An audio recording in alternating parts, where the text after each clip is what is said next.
I drop bombs on them, this is hip hop for justice. People that we're supposed to trust racism and miscarriage of justice. Trayvon Martin, an unarmed black teenager. Sandra Bland. Death is provoked by weeks of demonstrations. 2 years old, died later in hospital. 1. The December 2nd shooting of Mario Woods by 5 officers. The 2014 death of Michael Brown. 32-year-old Philando Castile. We must win in the name of justice. In the name of justice for Mario Woods.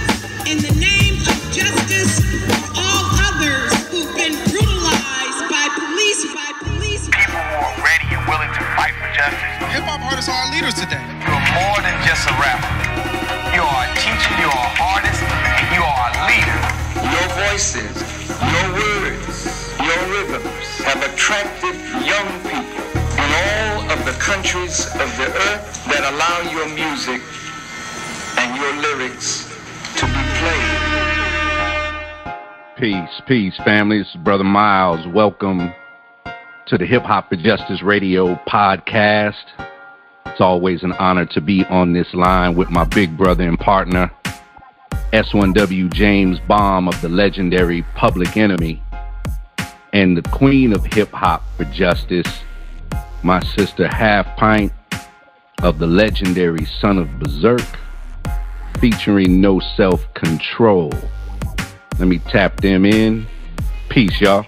Peace. What's good, my brother and family? Good, man. Feeling good. Feeling excited. Half Pint, you with us? Well, all is well. Looking forward to a great new year. What a blessing for us to be once again on the eve of the closing out of a year and the eve of the bringing in of a new year. So many people start the year off and, you know, unfortunately, for whatever reason, ultimately, God is the best knower. Many don't see the ending of a year. So, you know, during this time, it's all about being, you know, grateful, being thankful. If we've made it thus far, you know, put ourselves in the mode of great reflection, you know, deep thought and meditation. Still a few more days to go, but here we are. You know what I mean? But you know, on another note, last year, December 31st was the Sunday. That was our last day of the year, but it was, you know, that big call that we affectionately called the Revolutionary Roundtable. We were blessed to have speech of Arrested Development. We had Chairman Fred Hampton Jr. We had Student Minister Christopher Muhammad, who was here at the establishment of Hip Hop for Justice from the very beginning, and we had Chuck D. And that was a beautiful call, a beautiful show. Conversation was high, the spirit was high, and it was just a wonderful way to conclude the year of 2017, and then we came in with 2018 with a bang. But how do y'all feel? I mean, you know, just give me some of y'all thoughts before we get into our segments and before we bring our very special guest and family member on. Tell me some of the thoughts that you're having now that here we are at December 30th, the last live podcast of 2018. I'm excited to see what the new year holds. I know it holds great things. I'm looking forward to our continuing building a strong nation. I'm also looking forward to a solid year where we are showing signs of consciousness amongst all of us as a people, in which we can actually get the job done that we've been talking about, as far as bridging the gap between young and the old, the pioneers and the new hip-hop artists, as well as being economically sound, politically sound, and socially conscious enough to create change. Whether we choose to kick down walls and borders, so-called borders that are impeding our progress, or we divest and create our own. Either way, I'm excited to see what our future holds, because we have so much potential and our young people are watching, and we have to be steadfast. That's a great word to use. We have to be steadfast. I'm in 100% agreement. Big Brother James, what about yourself? What are some of the thoughts that you're having about the conclusion of this year and all that we've been blessed to do as a platform? I think personally one of my things I discussed earlier with Half Pint is that if we're not talking the operation of black unity and how we move together as a people, I don't want to talk to you. Man, you had this conversation as well. I don't want to talk to you. I don't want to debate with you, because if we're not talking about moving the whole forward, then we're not talking about uniting. I don't care if you the so-called woke or the black national. I don't care who you are. If we're not talking as a whole, as a group, talking about that, that's where my mindset is going into 2019, and that's what I would like to see. I don't even want to be on panels with people if they ain't talking about Operation Unity. Yeah, I got you. 2019 really is a very, very significant year. Will be a very, very significant year. And we'll talk more, God willing, as we get into 2019, if it pleases God, and we move forward with this platform. We intend to fill up as much as we possibly can 2019 with discussions that produce greater action wherever you are, wherever you're listening from, in whatever city you're in, whatever state you're in, or wherever you may be when you hear this recording. The conversations, the prayer is activation. We're at a time now where we don't need to wait on people to give you directives and instructions for doing good and working to establish unity amongst your people and progress. You should be able to look out your window and get enough inspiration from what you see as far as the condition of our people that you roll up your sleeves and say, here am I, send me, and dig in and go to work. With that said, we're going to move quickly, family, because we want to get into the dialogue with the mighty young bruh, who's our guest, our family member who's joining us tonight. We want to talk about his latest project, Fear of a Black Fist. And if y'all have not seen that video, please go on YouTube and watch Fear of a Black Fist by Young Bruh, YUNGBRUH. Check that video out if you have not seen it, and give some commentary and feedback and spread it, because the music that has a message in it designed to enlighten and empower our people, you already know the enemy's not giving that no platform. So it's going to be us that have to push this message in this line. Right now, let's get into our segments. We're going to hear from the mighty sister Half Pint of the legendary Son of Berserk featuring No Self-Control to give us a peace of mind. Peace, brothers and sisters. Tonight's homework and reading for the year, or the end of this year, so to speak, is Slavery, the African-American Psychic Trauma, written by Sultan Latif and Naima Latif. In the chapter, How to Get Rid of Your Psychic Trauma, Working Toward a Collective Goal, the Latifs explain, in order to develop lasting solutions, African-Americans must look beyond the present racial conflict and recognize their problems as part of the human condition.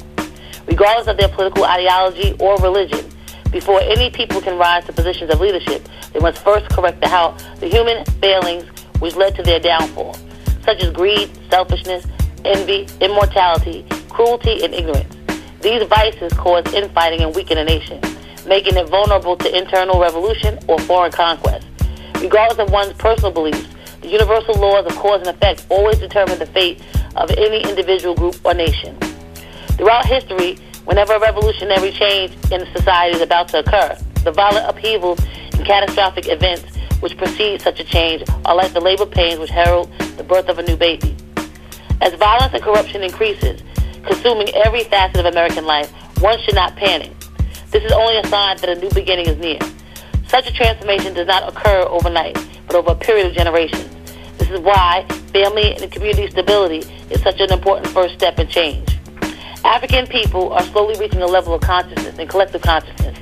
The problems of crime and poverty, whether in Soweto, South Africa, or Kingston, Jamaica, or Brooklyn, New York, are understood to be rooted in the European economic exploitation and tend to be the same worldwide. As African Americans make social, political, and economic gains, their next step is to reach out to the continent of Africa, Caribbean islands, and to the black citizens of other European nations. The same psychic trauma in various degrees is suffered by blacks across the globe. African ancestry alone is not enough to build a unified movement. People must unite around moral principles and judge each other according to the actions.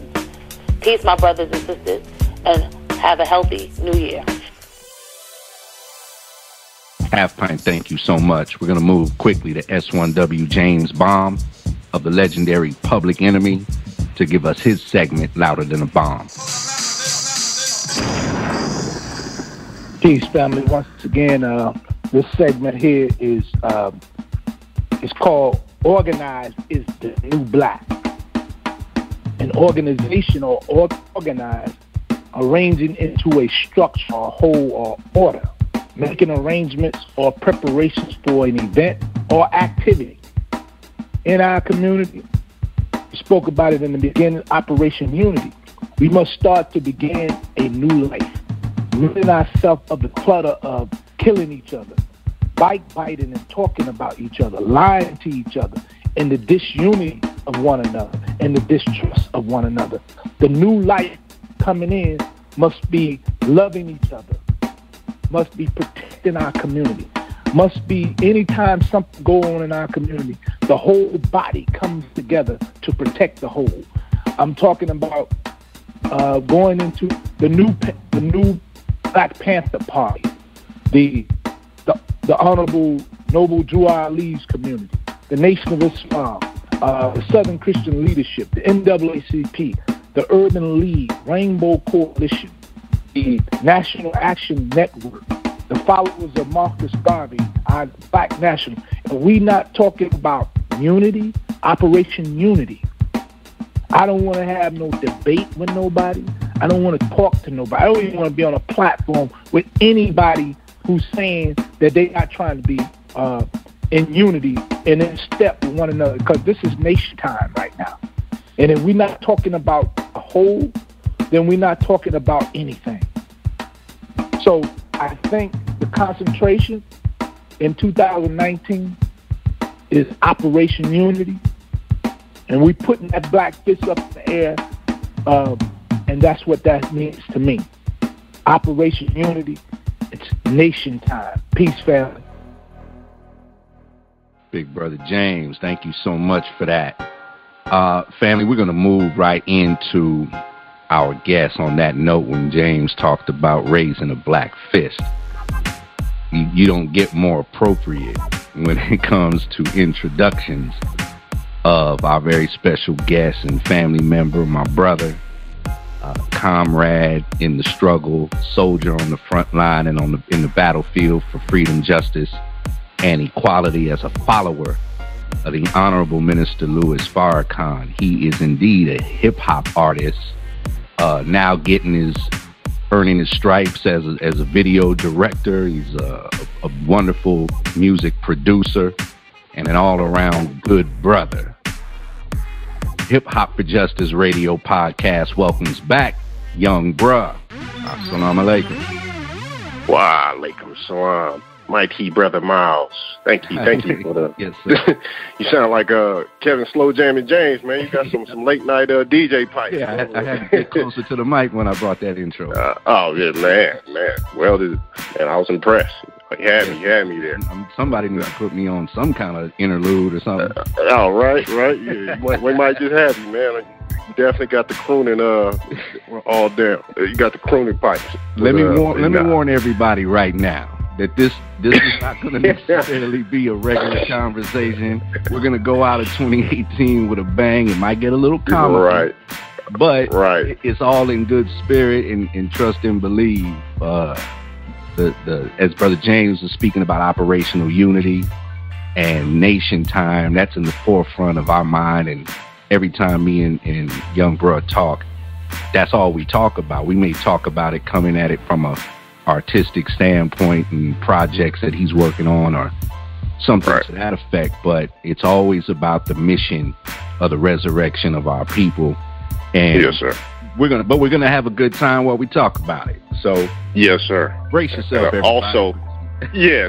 You know, this is my brother. So for those who don't know, you know, so we, like he said, we do this all the time. And peace and blessings to my beautiful sister, Half Pint. Assalamu alaikum, Brother James. Also, I'll be remiss if I don't give my shout outs and respect to my OGs, you know, original gods. That's constantly putting the demo down. It's not lip service.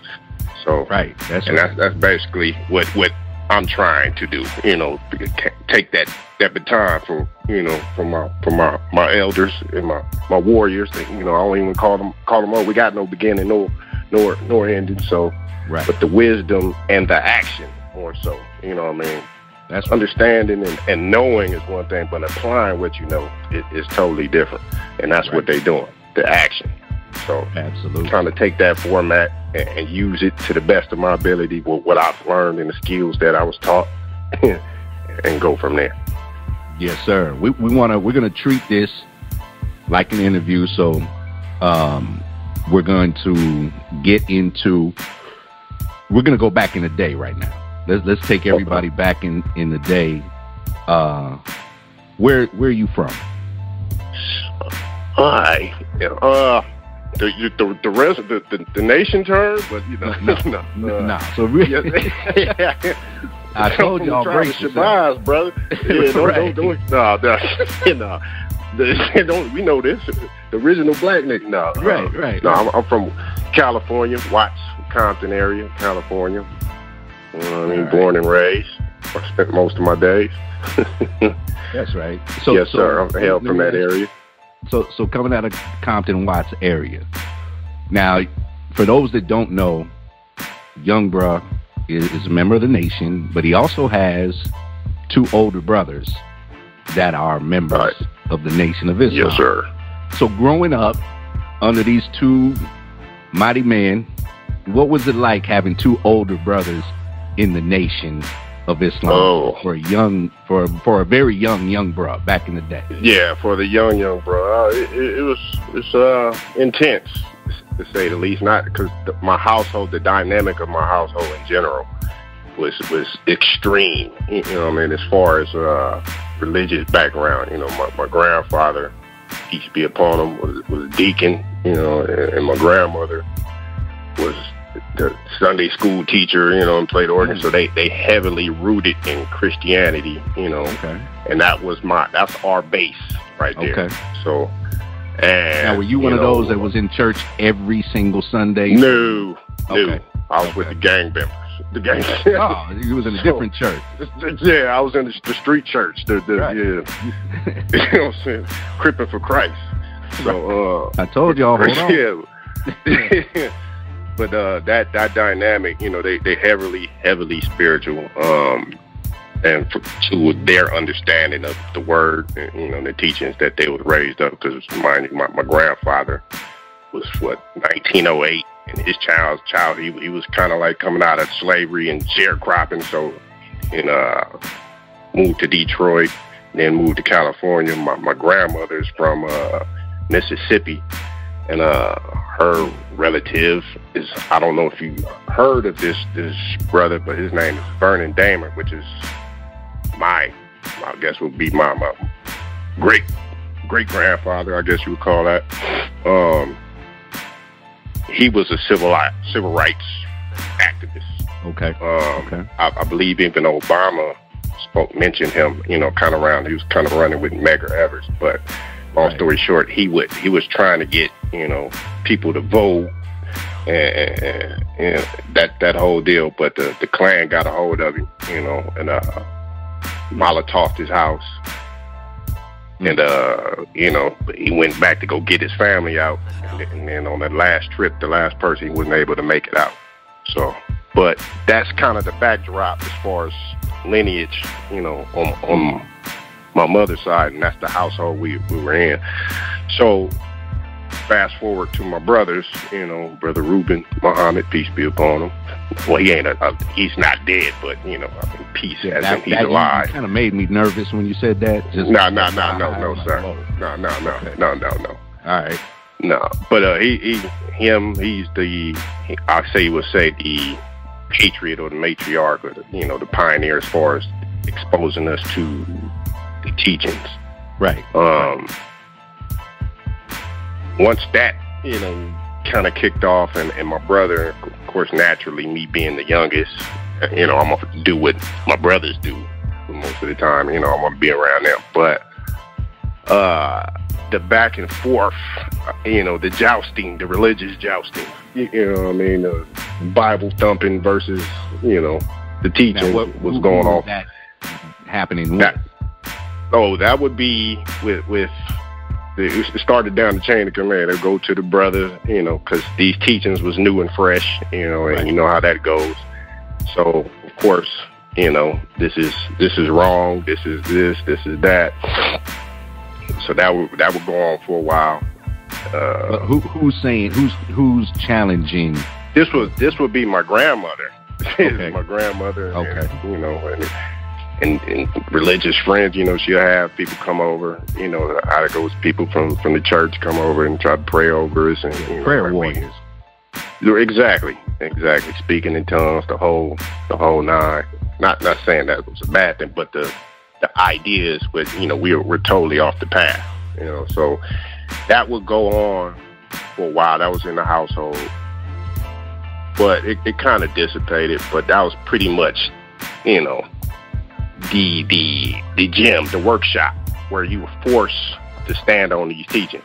You know what I mean?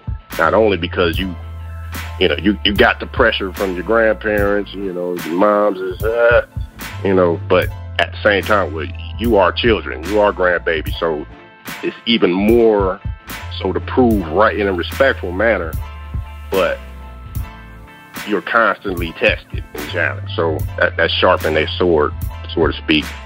And I was kind of under that.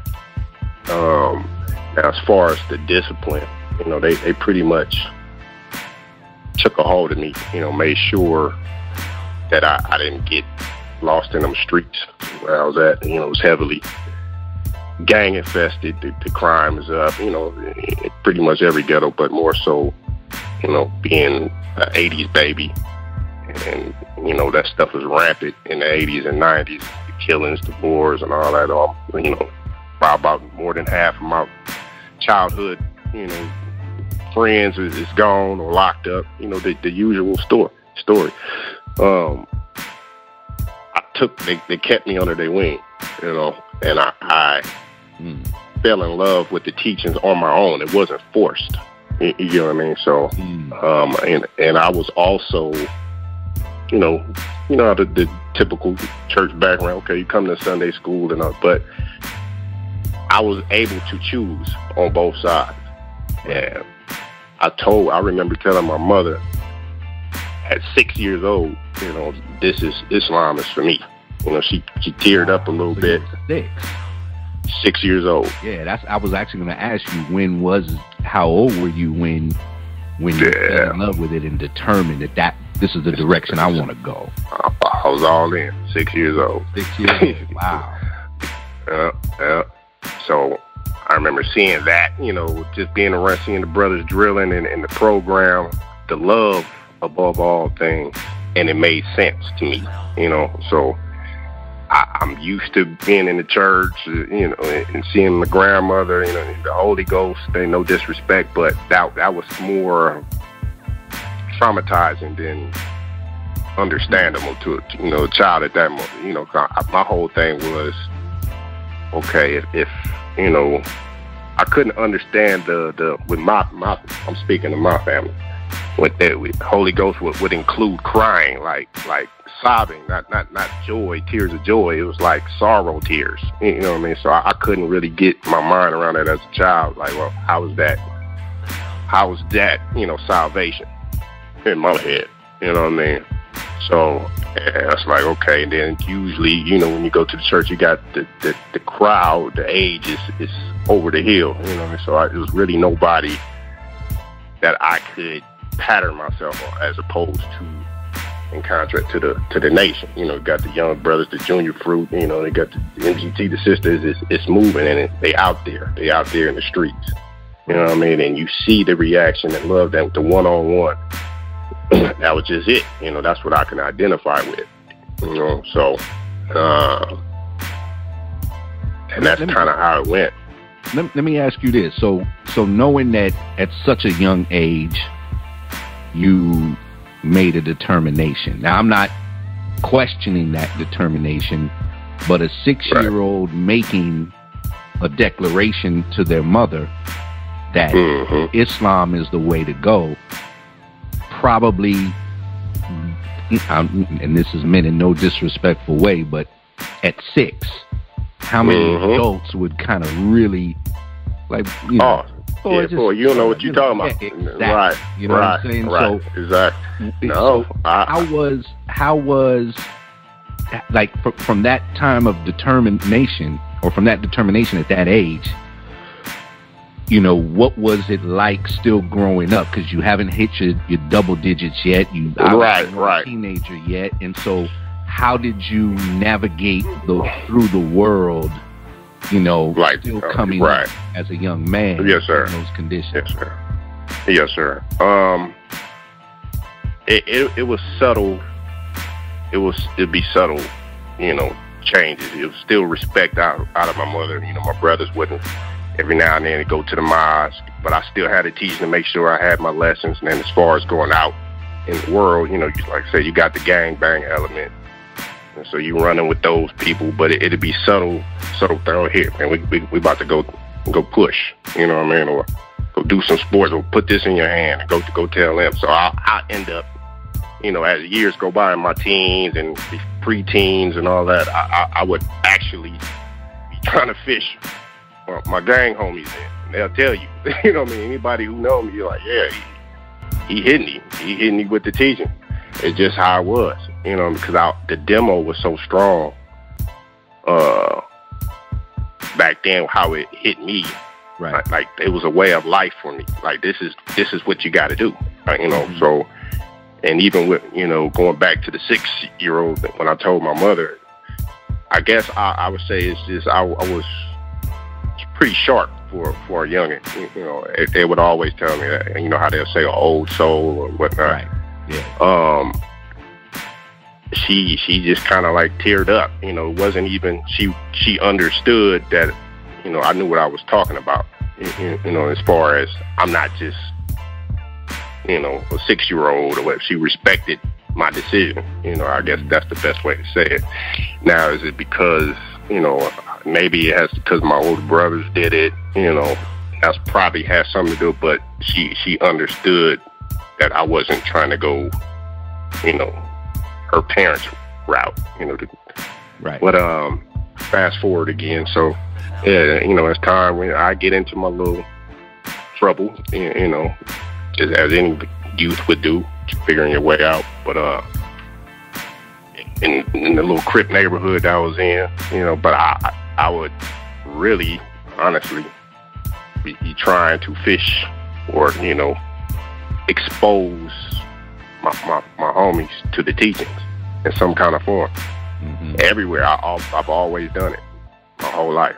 You know, it might not be so much, you know, I pick and choose here and there, and then, you know, in the meantime, you know, I'll play football or, you know, so all the normal childhood activities or whatever. Right. But I was always chipping. I was always chipping at trying to get people to see what I found out, you know, and what I like about it, what's fresh.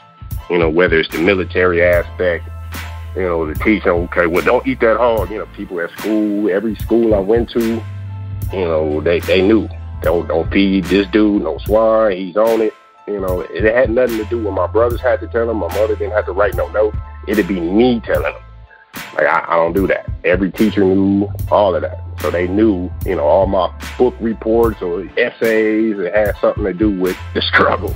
Yeah. You know what I mean? So it's just how I was grown. You know, I can't. That's the only one I can explain. Yeah. No, so Islam was strong in you, and yes, sir.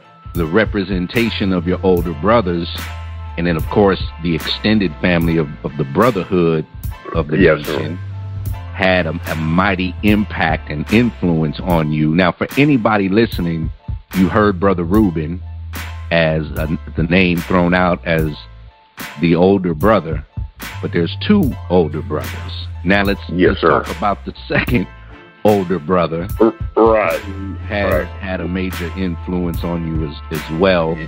Yes, sir. And I want to ask. Most, I would say. I want to ask on that note.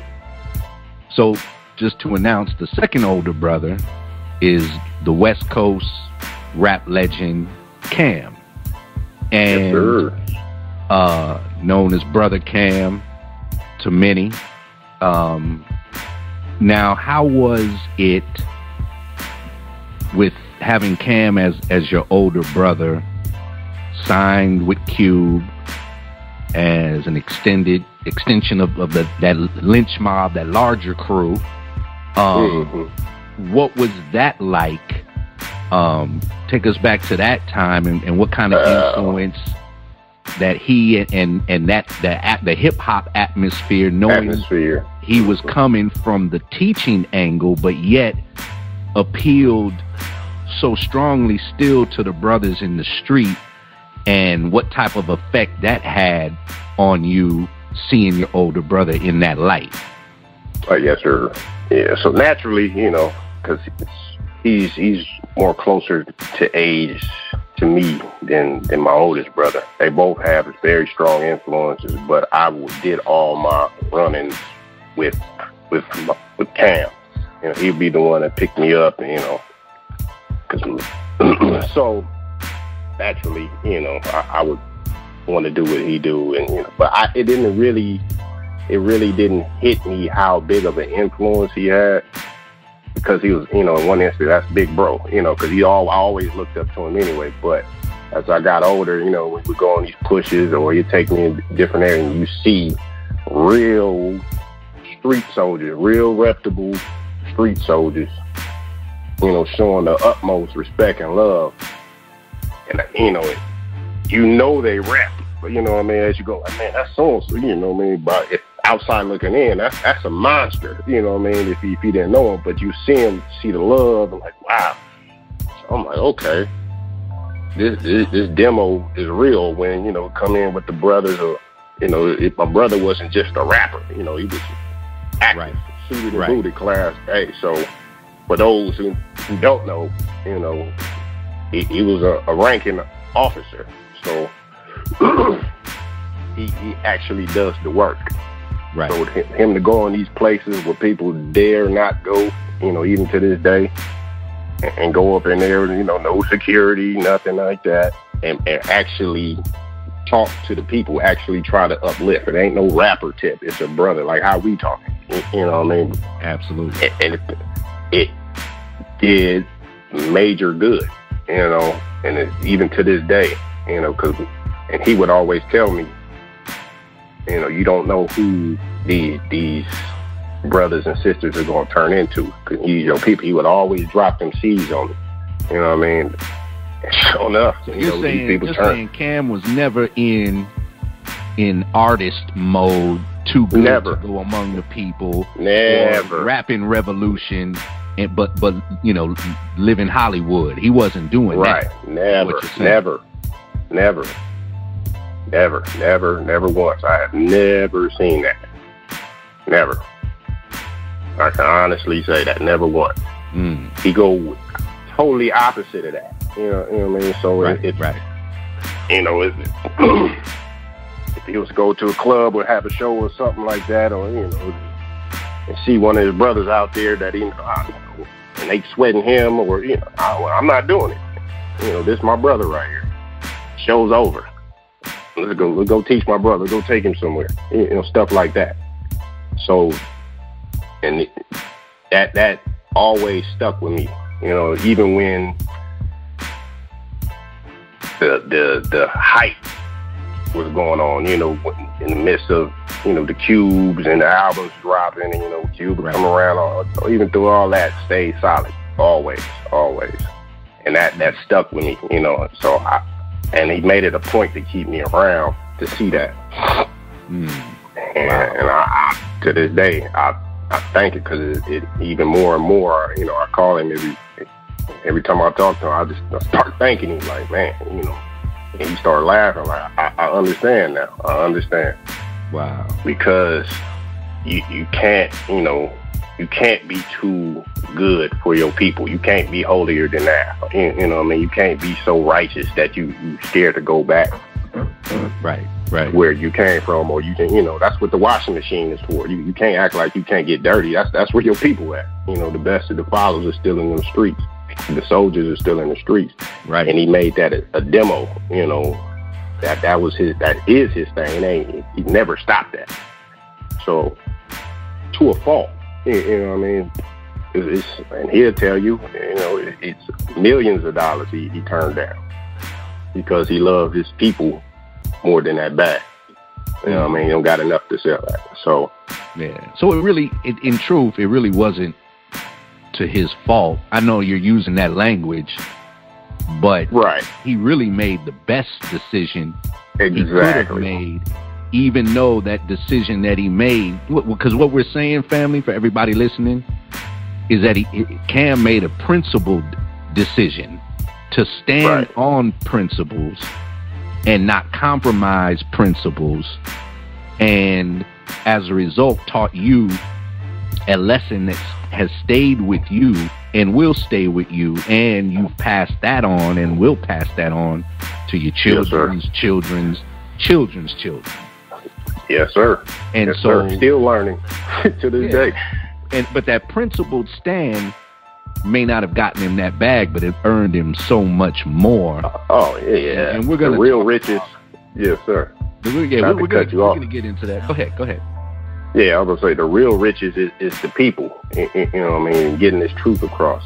So, that's right. You know, money can't buy that.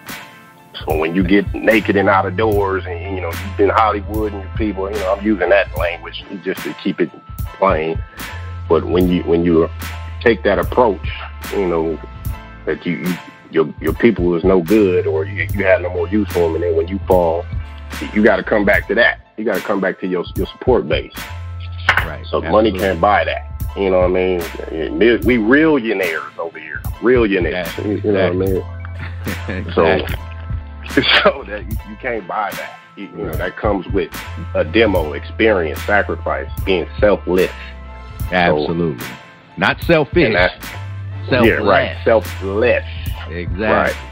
Exactly. So, let's keep this moving, because I know we're gonna be we probably got maybe 40 minutes, and we're gonna have Brother James and Half Pint come in with questions and commentary. But we're gonna we're gonna lay this base, because we're building up to something going through your young life and the exposure to Islam by both of your older brothers, and getting some of the young life experiences. Tell us, what were your plans or your initial plans for your life? Now, life? I know you went and played football, but was that the goal? Was that what you wanted to do? Yes, sir.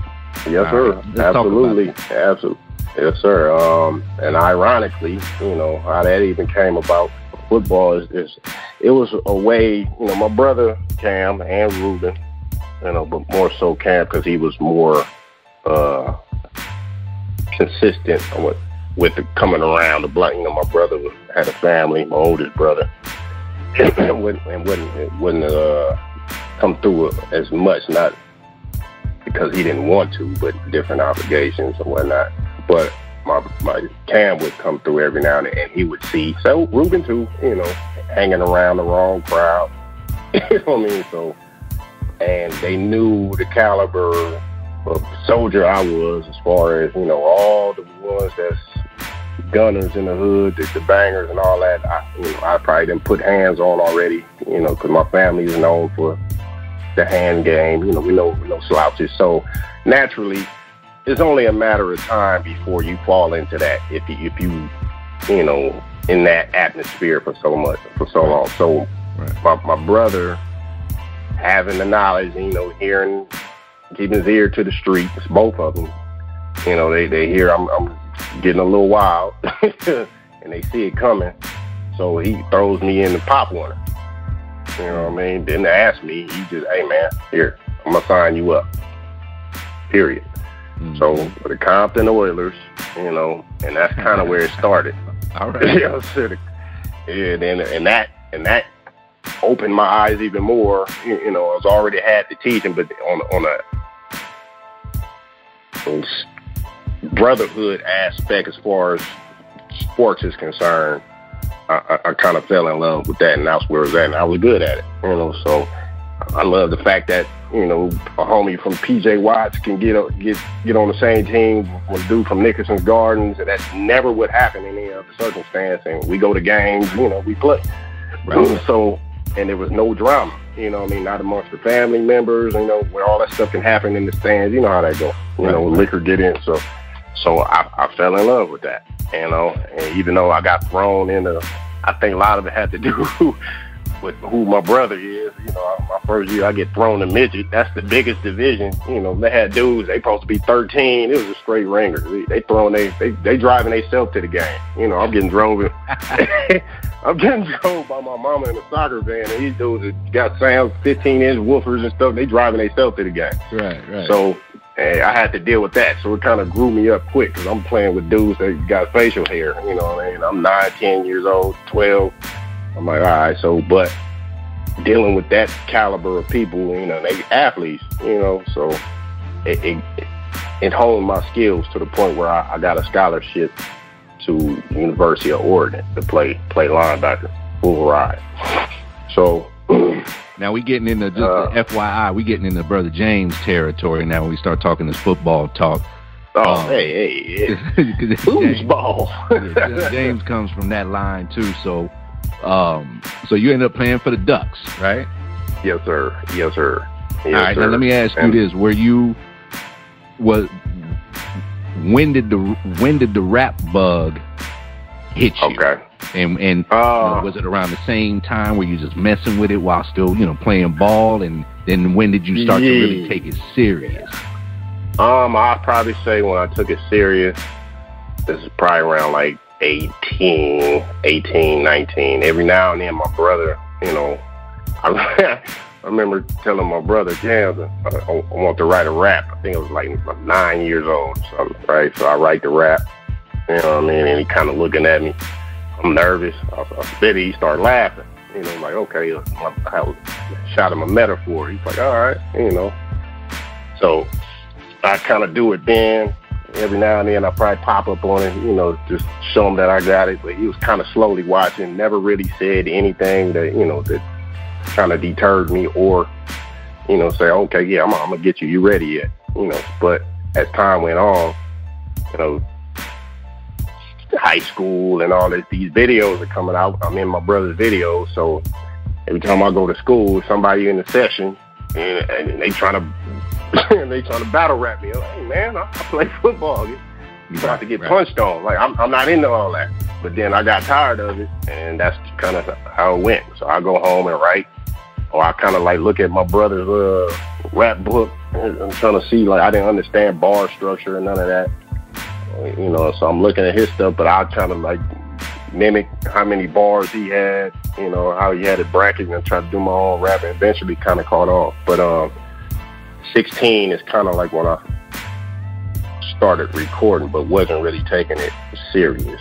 And then I say, like I said, 18, 19, when it's like, all right, you ready to go. And then ironically, I met up with The Game before he was The Game. Right. And we became a group. Yeah, that's where I was going next. So tell us about some of that experience with Game before the world knew who he was, and some of the other either childhood friends, the memories that you had, or the peer group, because you know, I remember you were actually the first person that shared who Kendrick Lamar was with me. Right. And this was even before the BET cipher that he was in with Dom Kennedy.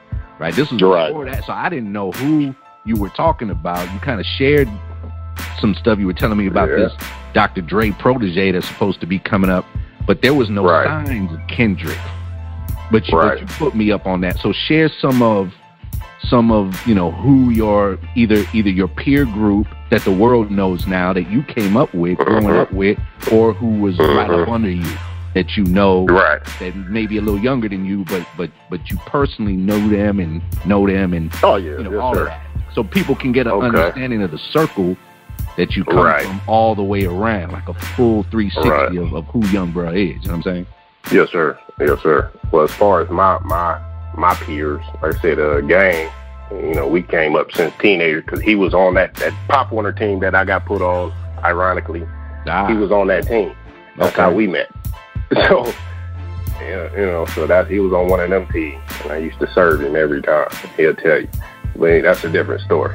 But him, and then by the time it started with him, by the time I got to 18 and 19, I ran back into him at school, and it was a cipher actually. It was a little freestyle battle, and I was coming from wherever I'm coming from, about to head to the football house or whatever. And unbeknownst to that guy, the gang, I was getting ready to sign a contract because my brother had a deal for me as a solo artist. But I'm looking in this little cipher. I'm just checking because I had time, and I'm hearing this dude, somebody just ripping people to shreds. And I look, and it's gang, right? So after he seen me, like, man, what you been up to? Catching up and all that good stuff. Afterwards, I told him, like, look, man, I got a situation right now. I got a little solo project, but give me a day or something. I need to holler at my brother. And matter of fact, when you can, in the meantime, put your best raps on the tape for me. So he had a little tape recorder, the little cassette, little tape recorder. Right. It's about like the size of your thumb, and so he put all his little best, grabbed it, went over to his house, grabbed it, and let my brother hear. So he's like, who is this? I'm like, man, I'm telling you, remember, JT from the Oilers? Oh, yeah, that's him. So he's like, all right, like, man, I know you got this stuff with me, but I need you to, push that dude. Because I had a scholarship. I was either, I'm thinking pro football. I'm taking it serious, but I got a scholarship. Right. So we recorded. Your mind is on football and trying to go. Yeah, I'm going to the league. Yeah, right. I'm going to the league. I'm not, tripping on no rapping stuff. That was my whole lane. So, and at that time, I was number 1 or number 2 ranked in the country as far as linebacker. So I wasn't really concerned that much with the rap. It wasn't life. But Cam had a deal ready for you. Yes, sir. So I want everybody to kind of think about what you're hearing, because now we go right back to the acts of the selfless acts, not selfish acts. We write in the selfless act, because you could have took the deal. Right. But you instead you brought your brother in, who you reunited with, reconnected with. You bring him in and ask Cam to push him, because your mind is going the direction of elsewhere. Right. Elsewhere. The yes, sir. Wow. Yes, sir. Because my brother, before he even got, he told me, he had to sit down with me. He was like, look, the moment you start taking this serious, as far as your mindset, as if it becomes stressful, he's telling me, it's over for you. Have fun with it. Don't make it a chore. So, and having that mindset, what he told me, like I said, his influence on me has always been heavy. Both of my brothers. So I'm like, okay, I'm thinking, well, my mom want me to get a good education and all the whole nine, but I'm thinking NFL, and I got a scholarship, so I can't do all of that over there. I'm gonna be in camp and doing all this. So I'm not gonna have time for that. So I thought, right? So I'm like, yeah, do your stuff.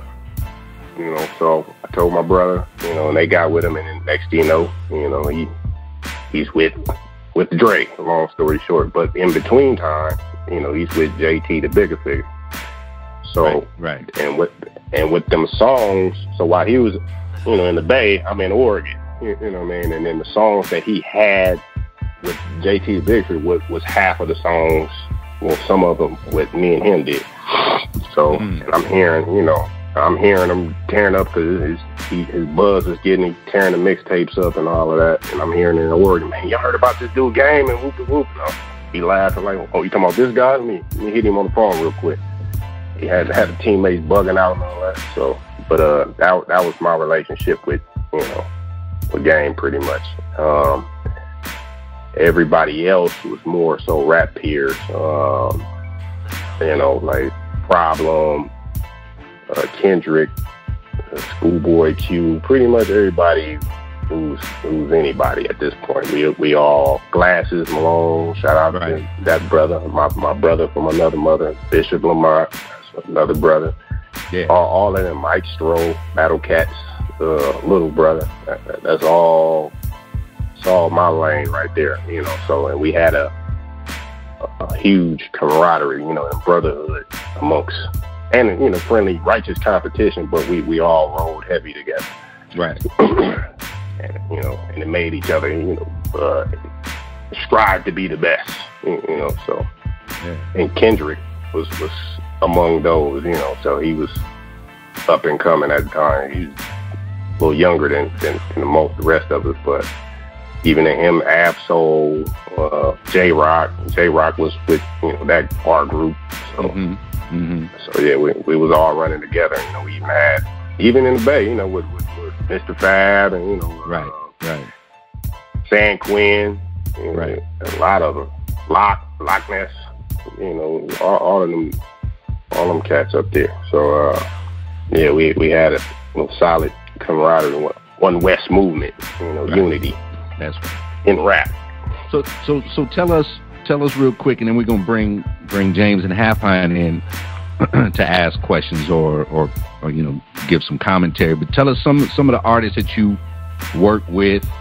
Did you ever get into ghost writing? Did you ever do anything like that? Yes, I know the answer. Yes, I have. This is for those who don't know. The confidentiality is what I specialize. But yes, yes, and yes. So whoever is the who's who, for the most part, I probably had a hand in that, just like my brother did when it was his era. So same as he consulted with the Oracle in a humble way. Right. Yes, sir. But yes, sir, I wrote for people, and I even was working with Dr. Dre, I will say that, for his Detox that did not come out. But yeah, I was in there, so I've been around, worked with Dre and worked with Snoop, pretty much everybody, and not only that, because I grew up around them, you know what I mean? So right. And wherever my brother was, I was. So that's, Cube and all that. I'm tearing up their studios, so they knew, So that's where Young Bro comes from, For the longest, I didn't even have no name, even in the hood. That's Cam Young Bro. What a Young Bro? Man, I got a name, man. Right. Right. It just stuck. It's the same thing like hood names. Like, okay, I guess this is my name then. So, and that's when it wasn't cool. It wasn't no Youngs and Littles and none of that. So I used to kind of like, man, can I abbreviate? Can I put an acronym or vernacular, bro? Like telling my brother, YB. So, so now everything's young and everything. So it's like, wow, he's ahead of his time, even on that. So let's do this real quick. Let me ask you this, because this is going to segue right into bringing James and Half Pint in. Yes, sir. So give us, so we got a good backdrop on you. If people listening can get a little bit more, they're a little more comfortable now. They know a little more about you and the cloth that you cut from and the experiences that you've had. Give us, because you came up under Cam and under a righteous structure and seeing organized black men and women, and like you've said this quite often, you talked about the demonstration. So because you were exposed to to not just the theoretical or the word being spoken, but you actually saw it being manifested, being lived out. So that was a positive, righteous imprint. Then you have your brother coming from, the hip hop side, being signed to the hottest dude in the rap game at the time.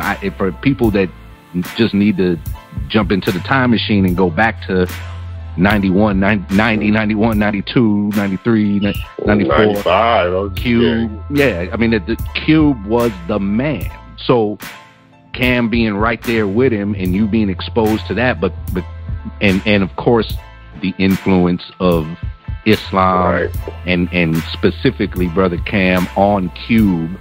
That's a whole other conversation. And Brother Ruben, and that's another conversation that we probably have to have with Cam. But the point is, you had all of this experience, and so that was your view. Now, looking at the landscape of rap, the landscape of hip hop now, and then and not just of course the nation is ever active, but seeing Cam and the climate at the time with rap still having those that had a prominent position that were pushing a message. Now it's the exact opposite. Well, you have people in prominent positions and they're pushing a message. It's just not the same as the message that influenced you so strongly. So looking at it now, give us your thoughts on the present landscape of rap and hip hop right now as we're looking at it. I look at it in a positive way. I tend to see the needs and the opportunities more than the mishaps. Of course, the thought level of it is offensive. As far as the level of thought, the frequency of thought. It's disgusting to me. I say that, but it's not uncurable.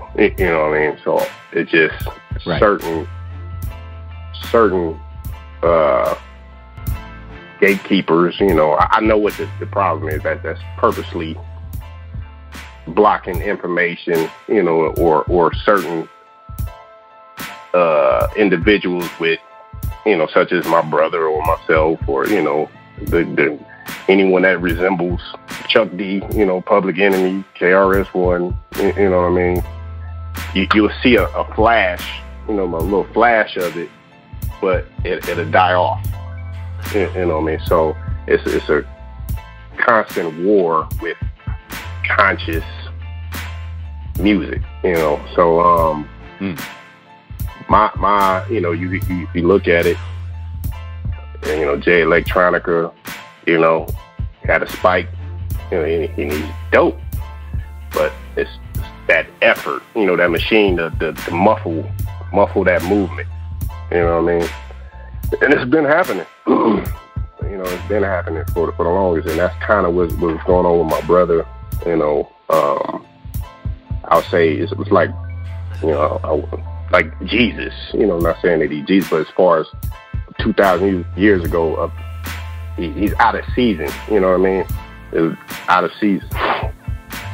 So saying that to say, I think right now is the best time.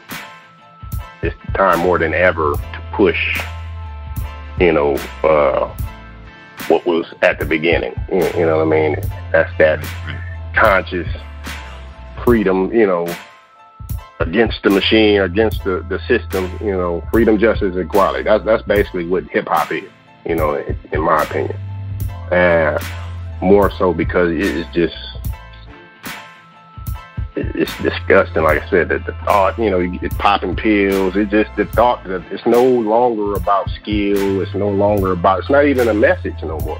I don't even, like some of the stuff I hear, I'm surprised that, like, how did your brain, even allow that to get off? Like, how is this the standard now? So saying that, rather than complain about it, you know, I kind of just said, all right, well, yeah, this is more time now than ever. I've seen little inklings, you know, the J. Cole's, the Kendricks, you know, which is my brother, you know, right. J-Leck, you know, it'd just be flashes of it, though, you know what I mean? But I see the responses, I see it, you know, and I can hear it, how they gravitating to it, you know, so even they're presenting the best glass possible, you know, with the knowledge that they got, you know, and I choose to settle on that part, you know. It might not be the case, you know, they might not, you know, they might know more, but they're putting something out there.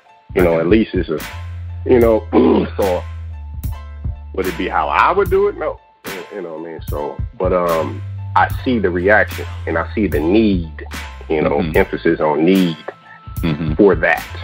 You know what I mean? You can literally see them, you know, it's like dying of thirst. You can see the audience and the listeners and the view, you know, thank you. You know what I mean? Because we that starved of real substance, you know, because we've so desensitized, you know, social media is constantly hitting you with all kind of ridiculous images. Okay, you twerking, is this, you know, so-called reality TV that ain't real, and all of this drama, you know, behavioral scientist experiments, you know what I mean, that deals on this, you know, operates on the sensationalism of us.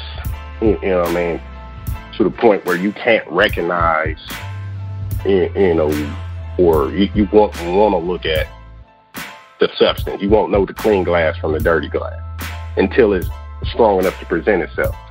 So that's kind of where I'm at with it. You know, it's kind of like, you know what? I'd rather be the agitator, you know, or the sounding, the trumpet of truth.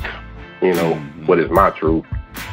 You know, regardless if it rubs feathers or not, you know, ruffle feathers, and I can't be concerned with that, you know. So, I don't even have enough time. It's not efficient. Yeah, there is no time to be concerned with that.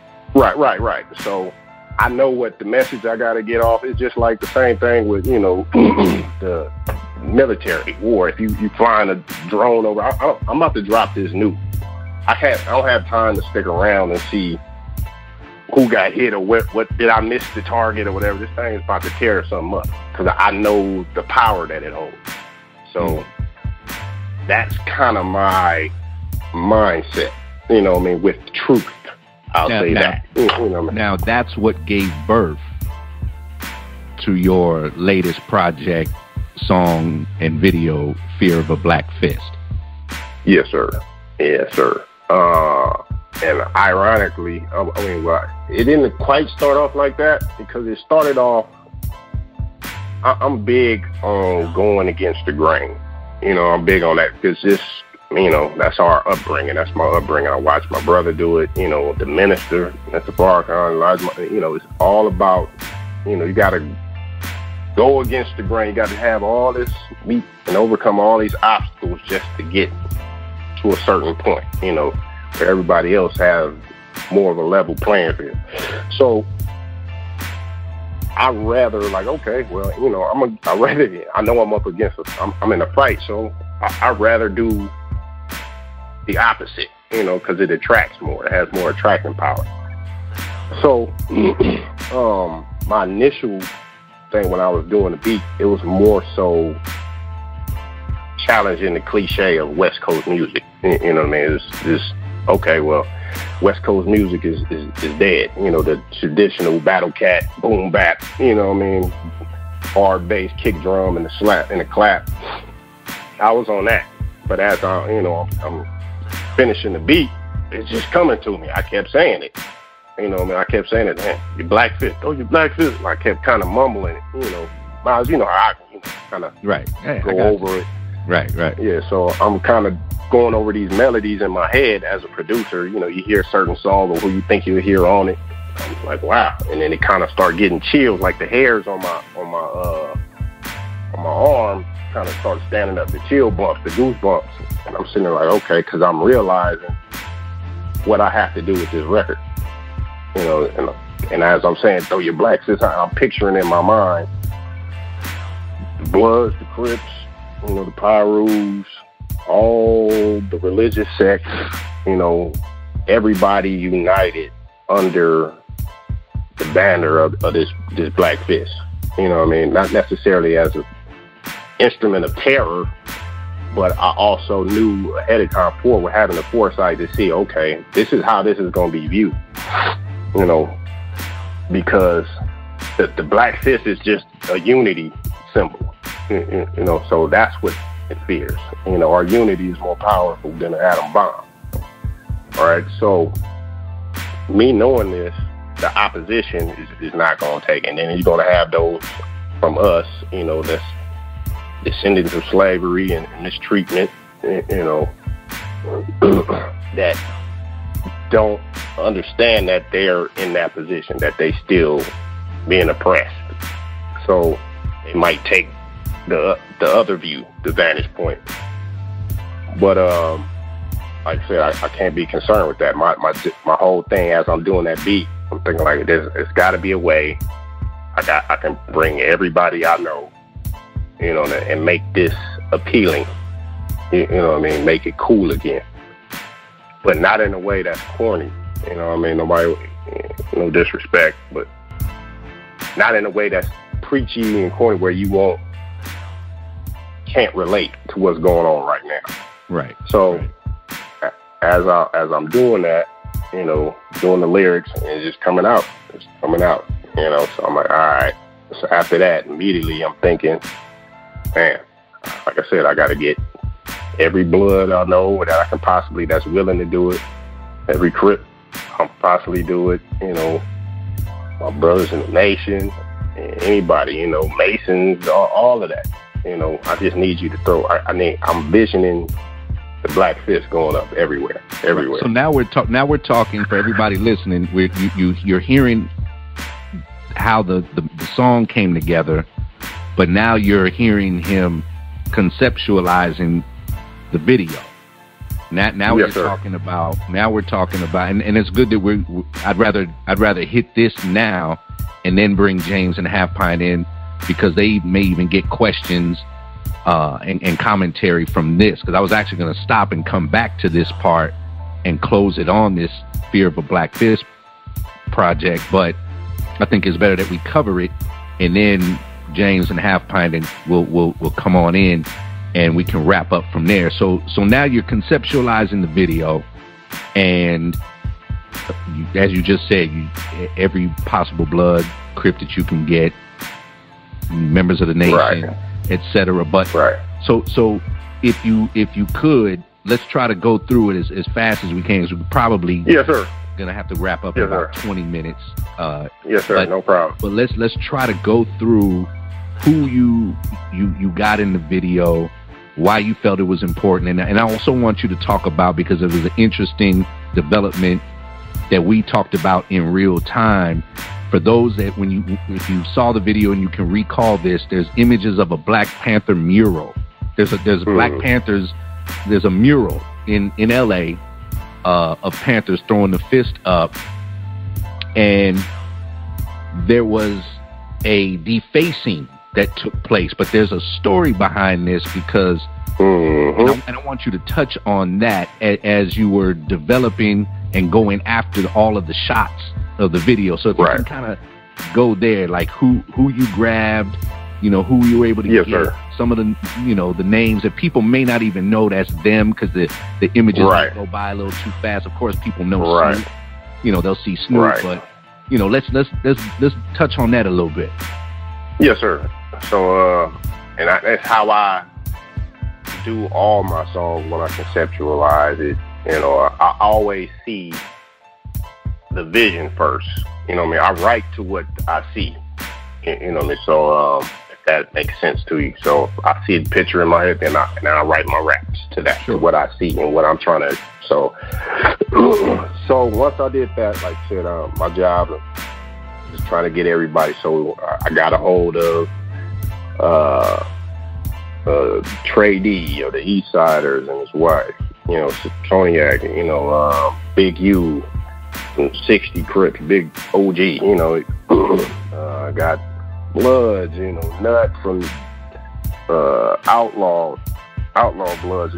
So, but they're not notable as an artist, but on the streets, they're huge. That's right. You know what I mean? So just so you know, they're big street figures. Yeah, it's safe to say, because we don't want to put people out there like that, but it's safe to say that there were some very, very big name Bloods and Crips in this video. Right.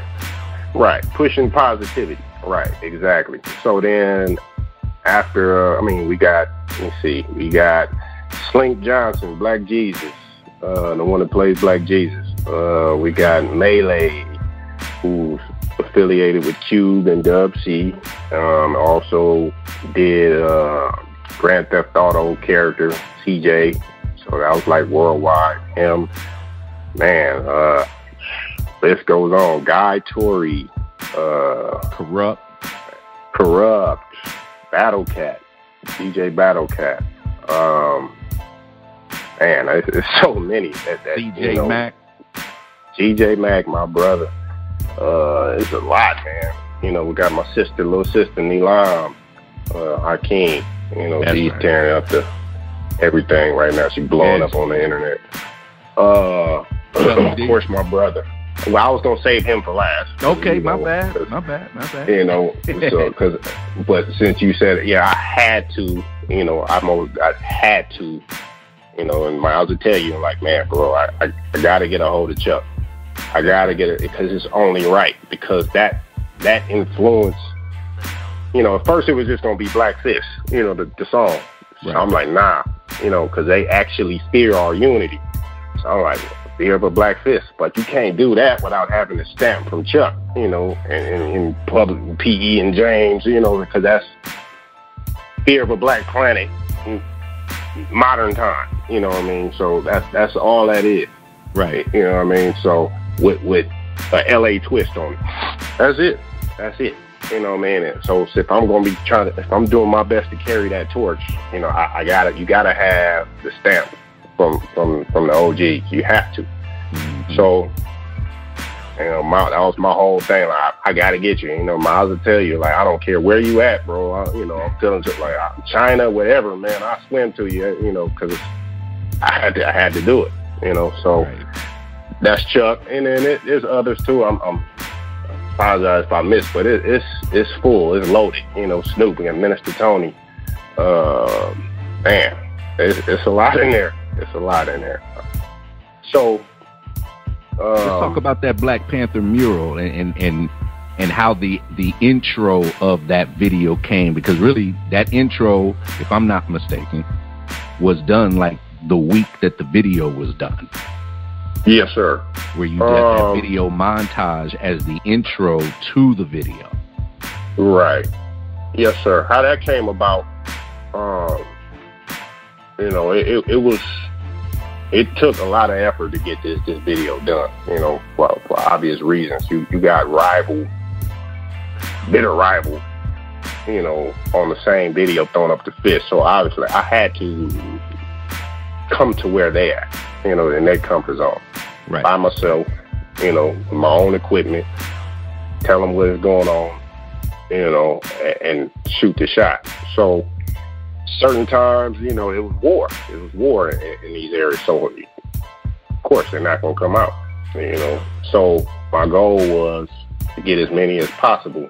So once I did that took a minute. But when I finally thought I was ready to put, it all together, I went to get it, and I realized I didn't have enough. As much as I had, I still didn't have enough. It didn't feel right.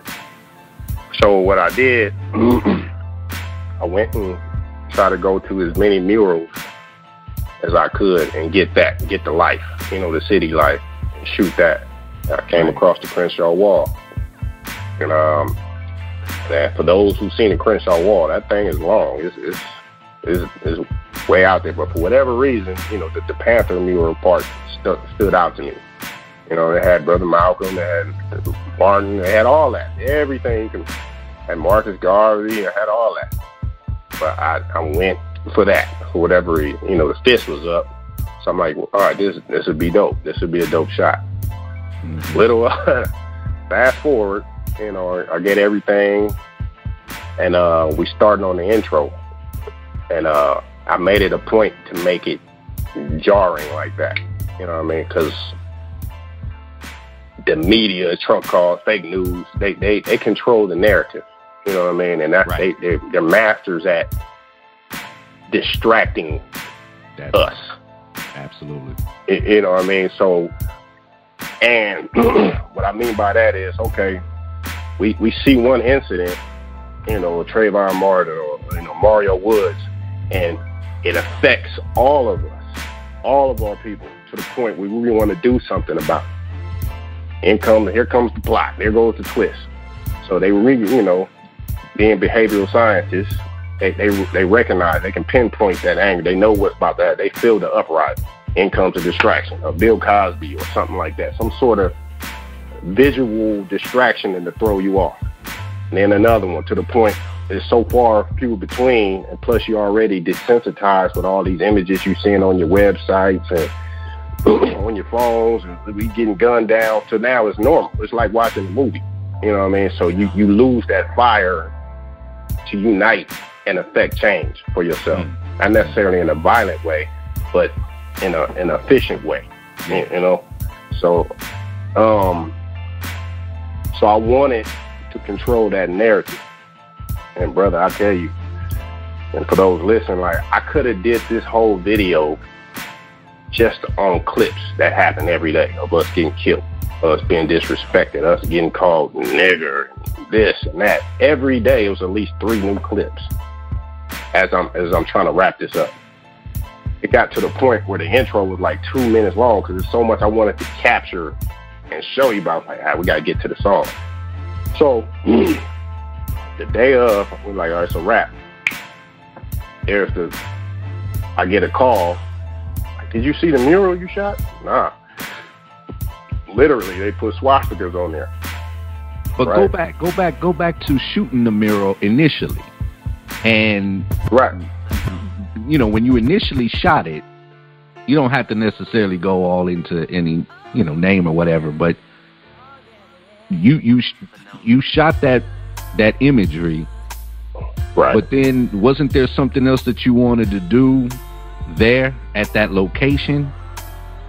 And then you told me something about how there was like a nah, I'd rather not type of thing. So you were able to just get that imagery, and then you moved on. And then next thing you know, this defacing situation came up. Right. I can't remember how you told it to me, but that's what I would like to get that background. Well, it was right. It was a couple of.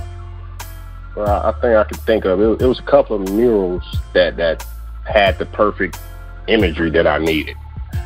However, the owners, or of that piece that painted it, although the painting describes everything that, the embodiment of this song, once they got a whiff of the song that I was trying to do, it was kind of the approach, war is not the answer, love conquers all type thing. That was the language I was getting in response to that. And which signified like, okay, you clearly don't understand, and this is our own people, right? The message, you know what I mean? And it kind of like it's like, wow, we still got that fear, that's to accept our own and be ourselves. You know what I mean? Even in the midst of obvious, blatant, murder, disregard, disrespect, right in the face, and you paint a mural, that symbolize that signal, exactly what I'm talking about, yet you don't want to engage. Exactly. Right. That's what I wanted. I wanted everybody to get that part, because I think that's important, because what we're going to show is a divine hand over this entire project. So go on. Right. So, and my response to them, and so to speak, was like, okay, if the hurt and anger and pain from our affliction, by way of our oppressors, offends you because it's a black fist, then what do you say to you know, Albert Pike and the national monuments and all that, you know, Jefferson, all these statues that's there today, that's major slave owners. The White House was built by us, slaves. You know, where's the outrage to that? You know, where's the war is not the answer to that? You know what I mean? Love to that. Those are all action words. You know what I mean? A spanking from your mama is love. You know what I mean? Right. You might not understand it. Right. You might not like it. But it's love to keep you from going in that crooked path. So a reminder of what, you know, these people are doing to us in present time, in real time, it shouldn't be taking you back like that. So after doing that, that's what led me to the mural, you know, the Panther mural, the Crenshaw Wall.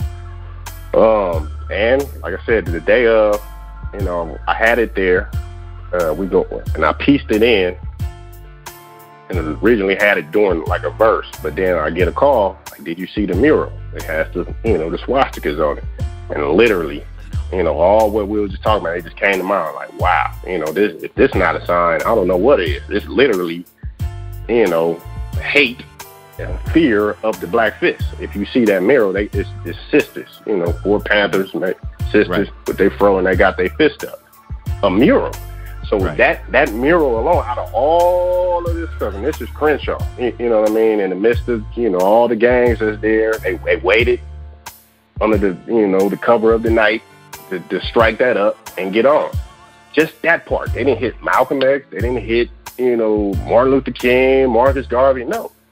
It's that fist image. Right. And I'm saying, wow, this is in real time. Right. You know, so what more of a sign to push this, you know, and have our people unite and wake them up at least to see this. You know, a picture is worth 1,000 words, they say. You know, also, Honorable Minister Louis Farrakhan said, okay, you know, one song is worth 1,000 of his lectures. You know what I mean? So if I can do that and, you know, compound and compress unity, Black love, you know what I mean, family structure, militancy in a righteous way, you know what I mean, solidarity, all of this in one video, and also to show you why the Kickstarter, to kick it up, this is why we need to do it, because look, if you don't accept your own and be yourself and you don't care for yourself, then you leave the floor open to anybody to disrespect because you don't love yourself. Right. So, and then the next thing is, you know, it's just like us, Brother Miles, Brother James, you know, we used to selling the final call and getting that rejection. It's not because they hate it. It's just the fear, the awkwardness of what has been programmed. Oh, that's them. You know, they not know we're coming with information to help, right, you know, to save, to come join on to your own, because out there is nothing for you. Right. It's a promise that always fails you. So that's kind of what it was. And that's, you know, what pushed it all the way out to the point I'm like, hey, I'm going regardless. You know, so as long as if I can get a few, and that's what the hook was about. You know, if you can unite a few, if it starts with that, you know, we don't got to be all in love, because this condition didn't happen to us overnight. You know, so, but if we can start at the basis, you know, the road to 1,000 miles starts with one step, you know, type of thing. So it's just, we have to start somewhere.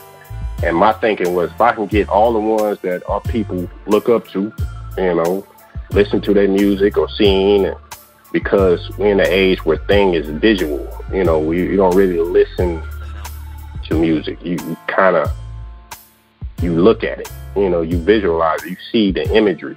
We're stimulated by visual images more than audio. So just like how you can tell, you know, or if all of us stop talking right now, you know, you can start seeing images in your head or whatever. Or if you turn the TV off, turn the sound off, and you can tell if somebody's angry or whatever just by their body language. That's kind of where I wanted to go with it. So where it's painfully obvious, you know, that we need this sorely miss, that you can see the unity. That's kind of basically where I'm going with it, you know. So Gotcha. And if you see your favorite people doing it, you know, they can come together and do this.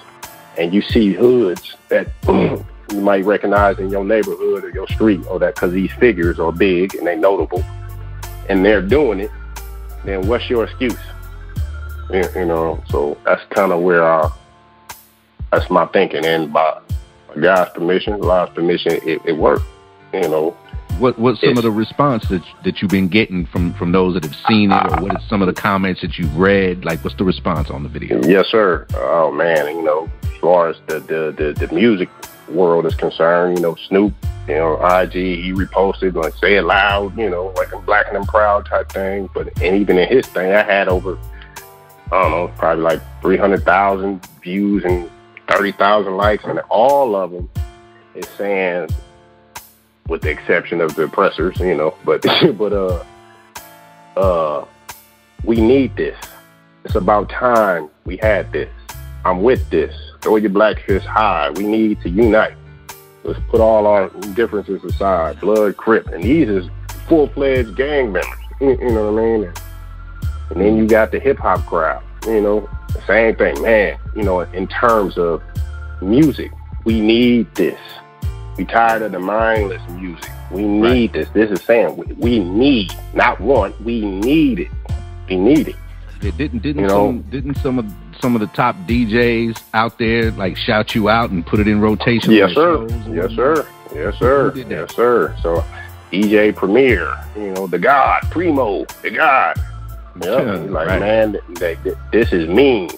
You know what I mean? Hit me like, hey, man, this joint is mean. You know what I mean? Like, I'm going to put this in on my show. DJ Muggs from the Soul Assassins, you know? Same deal. I love the record. You know, I'm getting it from everywhere. You know, Battle Cat, you know? So, to mind you, Battle Cat or, you know, Chuck, even they never heard, we didn't let them hear the record, per se. It was just, they knew the idea, they knew the goal, and they were with it. You know, after explaining to them, but they never seen it put together. So prior to the video, they didn't even hear the song. You just gave them the concept. Right, the concept. So their reaction was totally organic. You know, so, and that's what you want. You want the raw truth. You know, and that's what I was prepared to accept. Whatever it is, I need to see. As a, you know, person that's trying to push this from a scientific perspective standpoint, I need to see what this dosage is doing. You know, is it too much? Is it too much milligram? Do I need to put more? How do I do? Do I need to put a cut on it? What? You know, and it's been nothing but positive. Wow. Positive. You know what I mean? I'm seeing people that I know, you know, in these threads and comments that's rival. You know, I'm not talking music stuff. You know what I mean? I'm into the streets. You know what I mean? So I'm seeing members that I know with street organizations that are bitter rivals hollering at each other in the comments. Bro, you know what I mean? Did you see me, man? Shouting at each other. Oh, man, that was hard. Yeah. Black fist up. We need that. So it's already working. You know what I mean? It's having a unifying effect beyond just a video cameo appearance. Yes, sir. More than they know. And they don't even realize that's the beauty part. You know what I mean? That's all it takes right there is that little dialogue. You know what I mean? That's the stepping stone, that baby step. You know what I mean? That I can see my brother from a rival hood. You know what I mean? We might not, you know, I probably can't roll in your neighborhood just yet. But I can shout you out, man. That was hard. I saw you in that. You know, that clip right there, man. That was fresh. I seen you. Yeah, I seen you. I recognize that. It's a mutual respect. And that's all it takes. That's all it takes. And that's the point I was trying to show. Yeah, no, and what you're doing now for people that'll hear this in the future is you're actually giving a blueprint. Yes, sir. To those who would take it and utilize it, tweak it for their sound or for their style, or, you know, however they need to tweak it to fit them. But it's a blueprint of what will work and how to actually kick off a cultural revolution in a major way. Didn't Raheem Devon reach out to you as a result of? Oh, yes, sir. Yes, sir. And a few others, you know, for sure. You know, and my brother, yes, sir. He's like, well, man, we from the same tribe, you know. We got to do this work, you know. So I'm like, wow, you know. And I'm used to hearing a couple of songs from Raheem, but you know, I'm telling them I'm geek. Like, man, bro, man, I respect your work. The Savior's Day little tapes out, you know, my family, my babies listen to all the time. He hit me with a link, like, man, check this out, and he's doing the work. You know what I mean?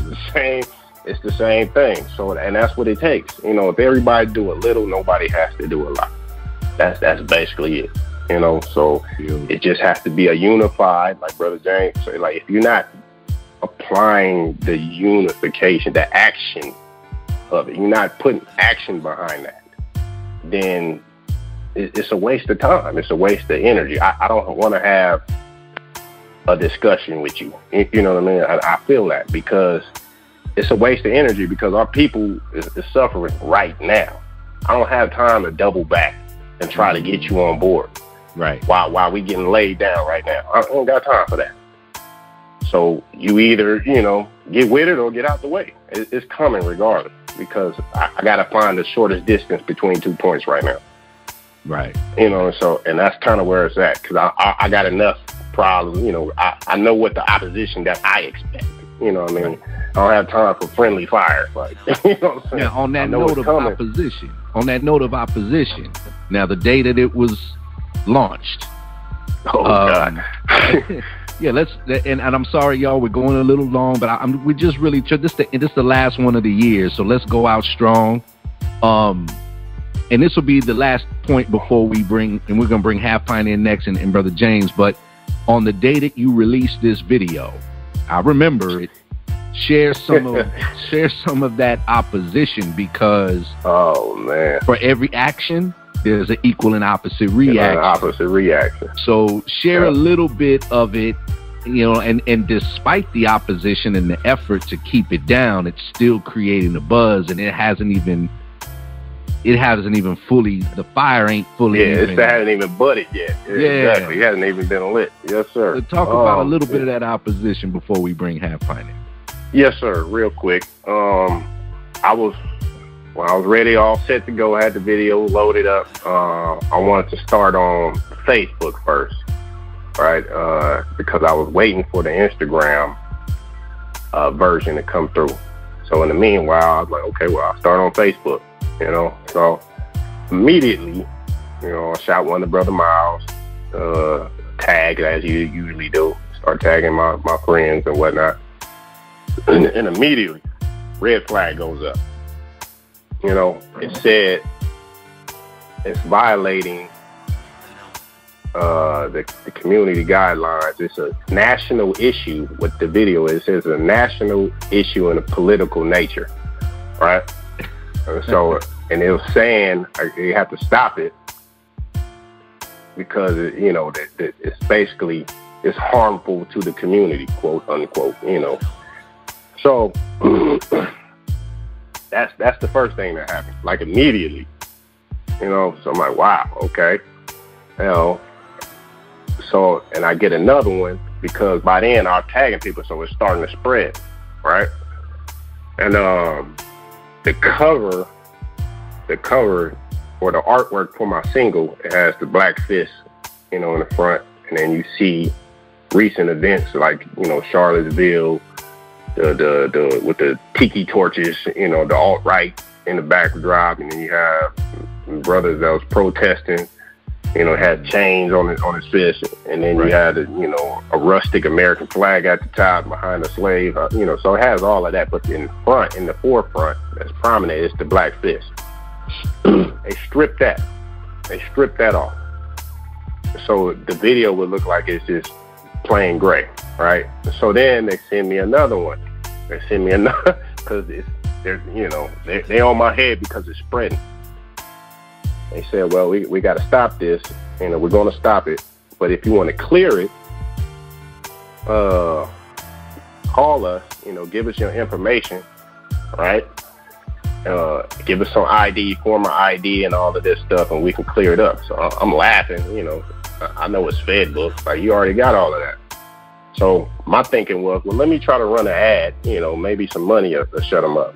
they wouldn't even take the money. But the irony part is, here's the funny part: they had my information, my card information, and all that. I never gave it to her. I have a brand new computer because with a backdrop on that, the audio, they shut my page down just on the audio. Like, so I had to get a brand new page. So, but they already had my card information. You know what I mean? I had a new card, new computer, all of that. But they already had that. Yet you asking me for proof of, you know, of ID, proof of, you know, of who I am. So I'm like, okay. So, and then I start getting calls. This is the same day, you know, and Miles knows it's the same day. I'm getting calls. Like they stopped my page. So the people that's trying to share it, they're stopping their page. Right. Shutting their page down. Yeah, remember, I couldn't share it for the first day or so. Yeah, shutting it down. So then, and then it escalates, right? So somehow a brother, you know, I guess he was a web designer or something, he finds a way to take it off my page and put it on his, and it spreads like wildfire. Now I'm getting my Wi-Fi, my cellular service, my internet connection is off. You know, I can't get on the internet now. You know, I'm paid up. You know, all the bills are paid and everything. There's no reason. I got the highest speed you can possibly imagine, and it's off. You know, every time. So then I try to call. You know, I try to call Brother Miles a couple of times. Nothing. I can't use my phone. My phone is off. I had to go outside, you know, outside my area, like out on the street, to try to get service. All of a sudden. And it's been happening all to the point till I finished with the Facebook stuff and finished. And everybody who tried to, you know, share it had pretty much had the same experience. So that's what we was up against, you know. And same thing with IG, but, you know, our God's permission and our unity of being, you know, people fighting for this and believing in the message, right? It's spreading. It's spreading. So it's just proof, you know, you can't hide the truth. You know what I mean? The truth will always knock the brains of falsehood out, period. Absolutely. So, and that kind of, you know, it reminds me of, you know, what you sent me, you know, about the drugs and how it's related to the, you know, the hip hop scene and how it's so conveniently tied in. Right. Yeah. Like even with Putin, right? You know, right. And he wants to control, exactly, you know, the drugs. That just lets you know, you know, and all these drugs, that's, you know, the CIA been had their hands on it, and they're getting up with all these rappers to spread that in the hood for distraction, to keep you dull, you know, to lull you to sleep. Right. But they still want to monetize and monopolize the music. You know what I mean? In other words, the message, the trumpet. You know what I mean? So if they got a way to restrict or control these trumpets, meaning you know, us that have this information and is not afraid to send it out, they can find a way to control you. Then and it's over. You know, the war is over, and that's kind of what we're dealing with. You know, we don't have the science of business. We haven't learned the science of business, warfare, and mating. And ironically, that's what we suffering from. You know, in terms of music. And that's what's kind of been, you know, polluted. And it got all this imagery and whatnot. So, yeah, that's basically what we've been dealing with. You know, I know you short for time. It just shows that we're dealing with a real life enemy that does not want to see our people free. They don't have anything for us to do. They don't want us, but they don't want to let us go. So they want to, you know, it's just showing us, family, what we're up against, and really the type of laser beam focus, singularity of focus, the type of tenacity we have to have in a unified way in order to see our people free. And this is just an example And that's why I wanted him to share it so that we can understand what it is that we're up against, and in a real way, with a video that hasn't even been out a month yet. Right, not even right. It's just showing you something. Right. So let's move quick. And Half Pint and Brother James, I thank you all for being so patient, and thank everybody that called in to listen live that's still hanging with us.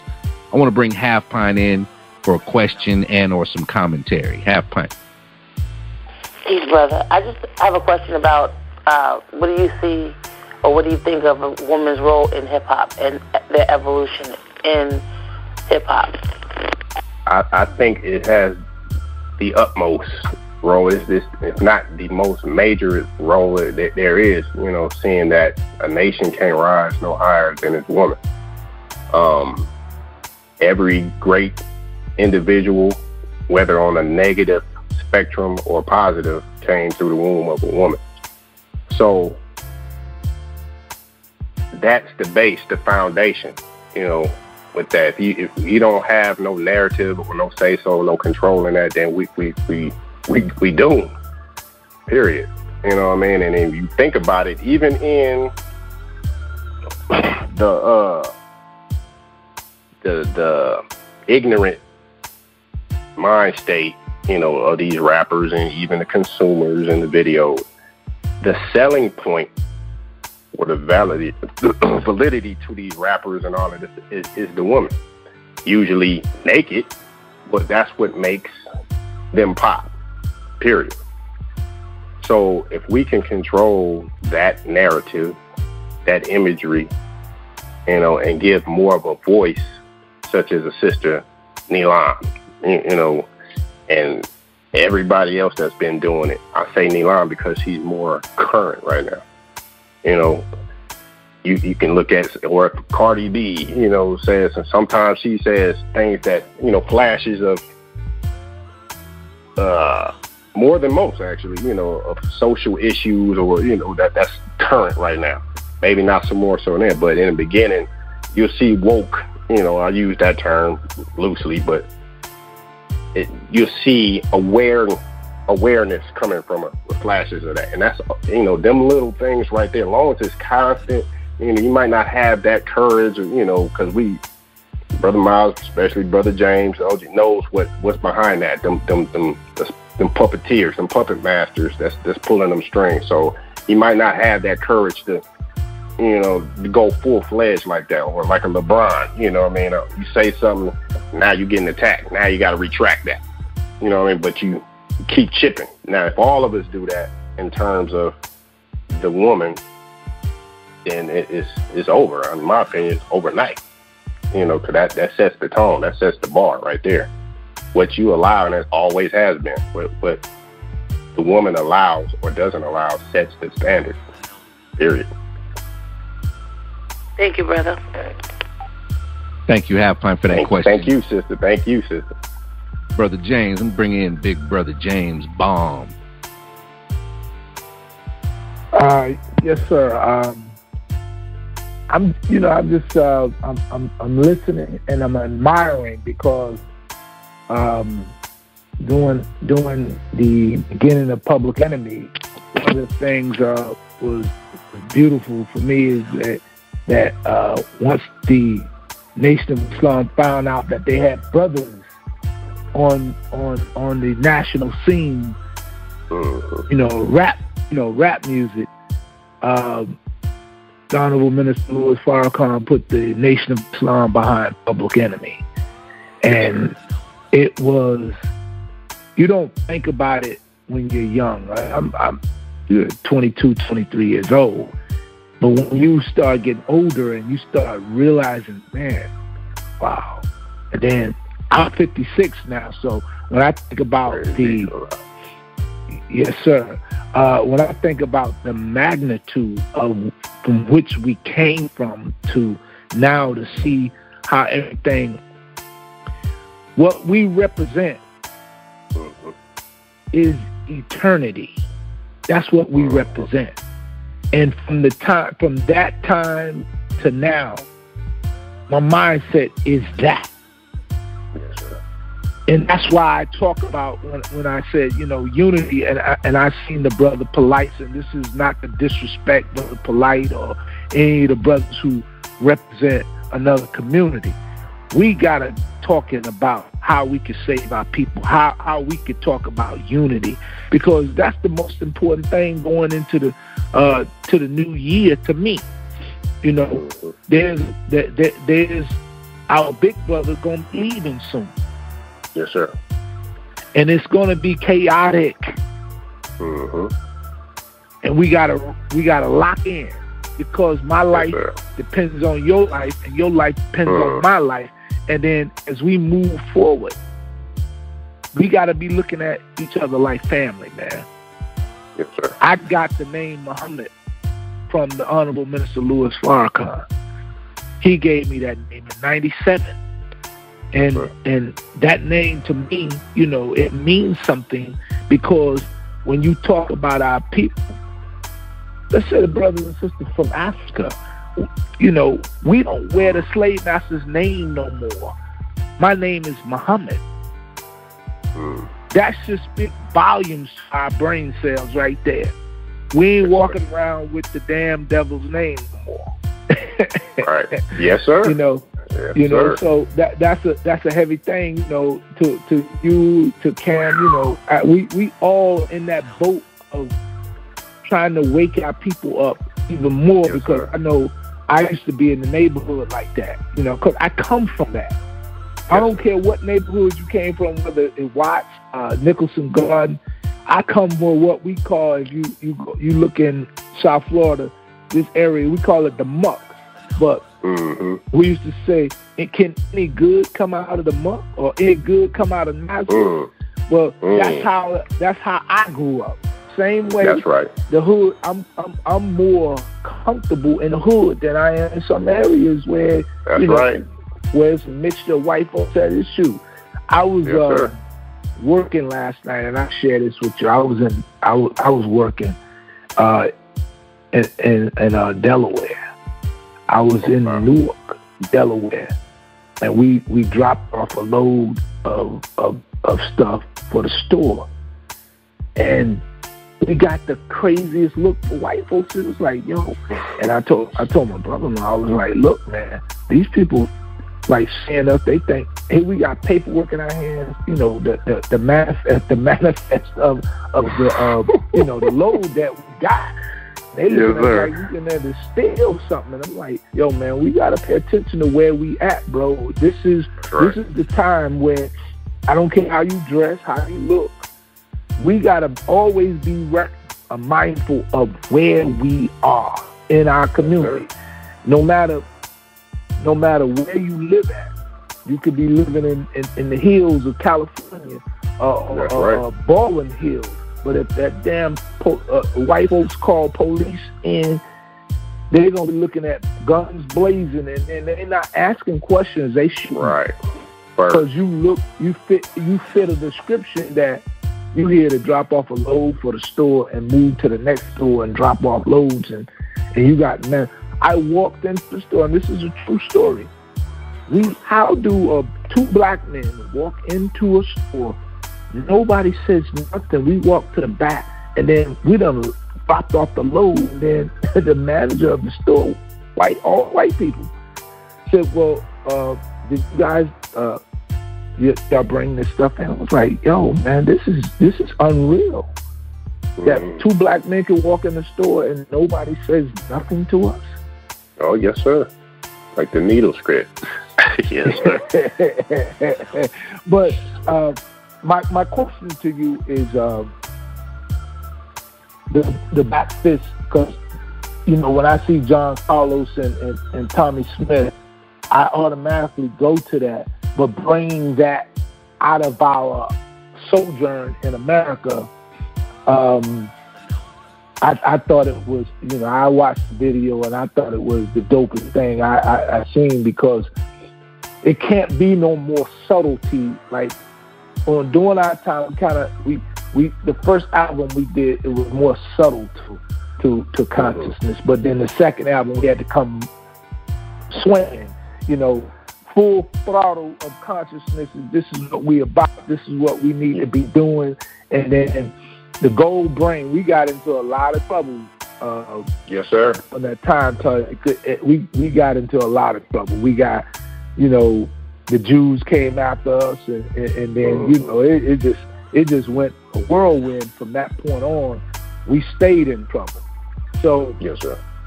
I look at it now to see you, to see Cam, to see even, you know, I did some stuff with Kendrick Lamar. We performed with him, and I appreciate the brother.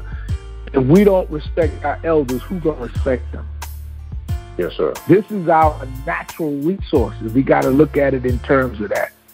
Those of us who, you know, I wouldn't even know anything about 1907. My grandfather was born 1907, but I wouldn't know anything about 1929 if him and my grandmother didn't share that with me. And you got roots in Mississippi. I have roots. My father's from Mississippi.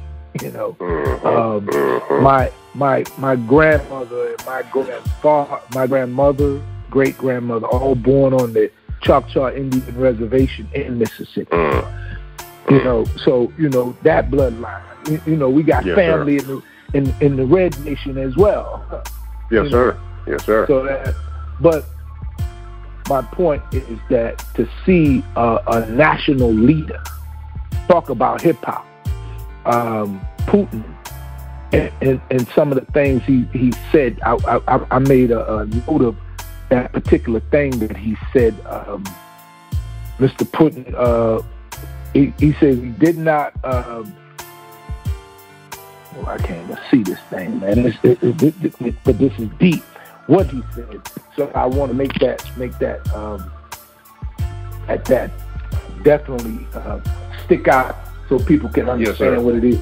Mr. Putin said he did not specifically endorse the idea of state-ran rap studios, but suggested it was important to lead and guide rap music in the right direction with the necessary means.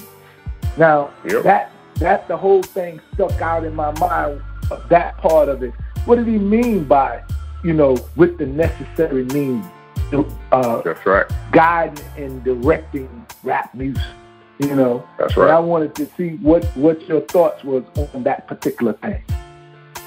It would be, I don't, you know, what we're taught, you know, the mind of the enemy, you know. But I would say his force and power, his will, by any means to, you know, pull resources and relationships, you know, and influence to guide it as he sees fits, and what's necessary and what he sees as right direction. That's the question. What is right to him? You know, what is right and what is right to us?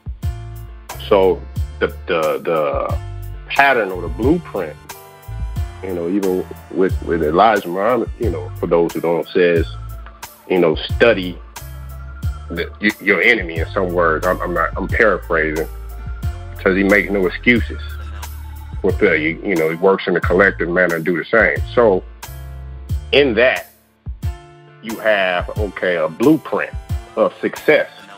Now, what your intent for success is different. You know, it's kind of like, okay, you can be a preacher or a pimp. You should have the same tools. You have the same energy, but what spectrum are you going to put it in?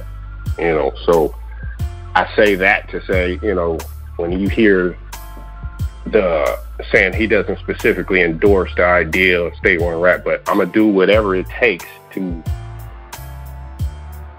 deter with the path that I see it going to. And whether it's monetization or I'm going to get ahead of this and steer it to my barn. You know, that's kind of how I see it. And I think we need, and what we're doing is to do the same, not necessarily with the intentions that this person may or may not have, but what we know is right.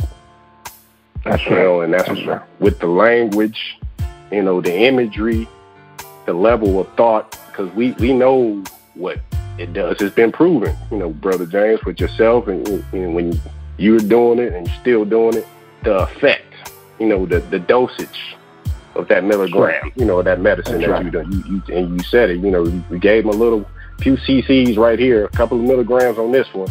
Then we increased that dose just because the time dictated that agenda. We got to hit them with that, So that's right. Right. It's just like a hospital. Some of them got, a scraped knee. Somebody got a bullet wound. Somebody got a broken arm. Which one we treat first, and how the severity of that injury, or if it's life-threatening, this is what we got to do. I don't care if you're screaming, you're crying. Oh my God, you're a monster. You want this bullet out your head or not? So that's kind of where we at with it. You're not going to understand what I'm trying to do for you because you only on a level of sensationalism, and you pulling this slug out or whatever, this pain. You are only accustomed to the sensationalism, the pain. So we're trying to guide you out of that. So by any means, because you're sick, you don't know you got a parasite on you. It hurts when you attach it. You don't detach it from it. So that's kind of that's what I would say to that. Hope that was right. Well, that's beautiful, and how you brought it there. But people gotta understand and know something about Russia. I was in Russia. Public Enemy performed there, and the youth there, man, they're so powerful, man. To hear something, and then they started rapping in the Russian language. Man, we talking about youth that are just as zealous as the youth in America with hip hop, and it's moving throughout the world. But now you have in Cuba. This is in the Wall Street. This is in the Wall Street Journal, where the new prime minister there, which is a part of the Castro regime, they want to start to censor the artists in Cuba, and they started with the graffiti artists and the various artists. They don't want certain things, and then it's starting to build a demand of the people, and they signing decrees and coming at them politically with it. So they had to back off, because right now the most powerful genre of music in the world is hip hop, and everybody trying to dissect it to control what's going on, but they don't understand. It's like dealing with an atom. When you take the fusion from an atom, and you take the protons and neutrons and you combine them, man, the nuclear power that comes from that, it lights up whole cities. So just imagine the protons and neutrons of the rap community, and it coming back.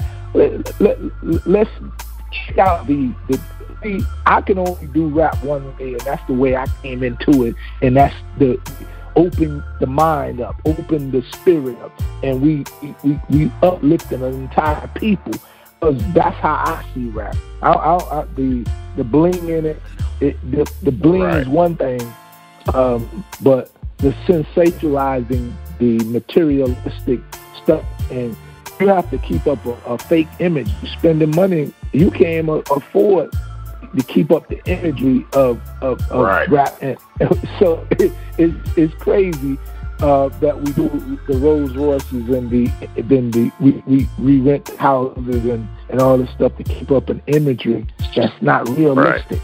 It's not real, and people need to know that it's like a duck floating on the water. It looks easy on the top, but underneath it's like you paddling. Yeah, exactly. Yes, sir.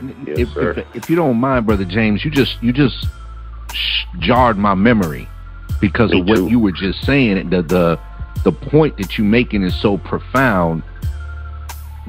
Let me drop this into as an attachment or an add-on to what Brother James just said, and I want to get your thoughts on this, young brother. Look, this is Meek Mill's tweet last week. I believe it was in the middle, maybe early last week. It could have even been the end of the week before, but you may have already seen this. Meek Mill PSA 2019. Oh, yes, sir. All rappers, let's start having a property and owning business challenge instead of jewelry, jets, and cars.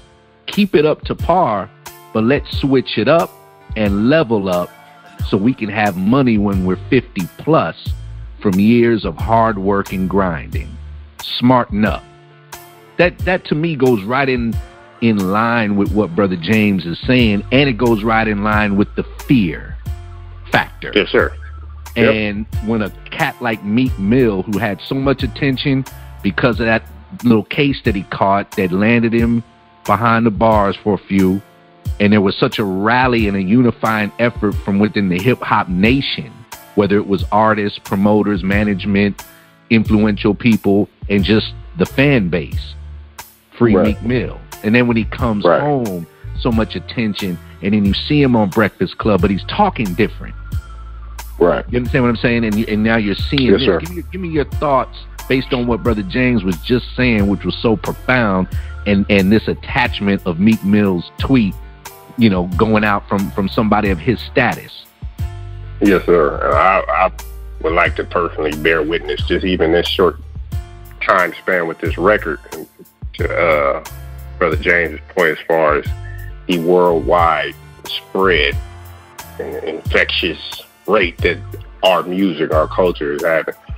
And I would say it's even more powerful, you know, in foreign soil than it is here, because they're not afflicted with the same stigmas and traumatic experiences that we are.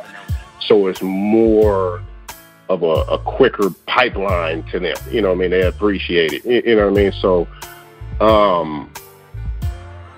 I was telling, I sent Brother Miles, says, I don't know if you got it, Brother James, but, you know, in this short span with this record, those that seen it in Cuba, Haiti, got people from Colombia, New Zealand, and I showed Brother Miles New Zealand, like, it's literally, they're ready, like, it touches them.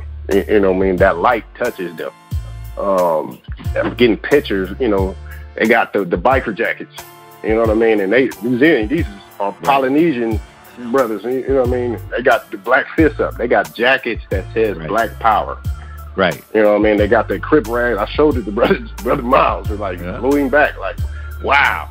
You know, I'm getting brothers from Africa, Haiti, you know, all that. We with you, you know, in Spanish, you know. So I got people from Colombia in my family, so I understand. Same deal. It's the same message. You know, the translations it's the same message. It's the same thing. I look, man, I just got to jump in here and say I was with the people in New Zealand the early part of 2018, like March, April. I was in New Zealand, Australia, and I know people, the Aborigine people that I met when I first went down to Australia in 1990, and we still good friends to this day. I talked with the Polynesian people of New Zealand, who's black, and you know they just as black as me and you, and to see them and talk to them. I was in Santiago, Chile, and I spoke with indigenous people there, and the indigenous people in Argentina. They all are ready, man. They await the sleeping giant. Yes, sir. In America, and they just waiting for us, brother. They just wait. Look, I was with the indigenous people down in Santiago, Chile, and they speak their own. They still speak their own language. They don't speak Spanish. That's right. Portuguese. They speak their own language. Now, right. I'm talking about when you go into the interior of Brazil, where you find the indigenous Indian people, our people. They speak their language. They don't speak Portuguese. They speak their language. Right.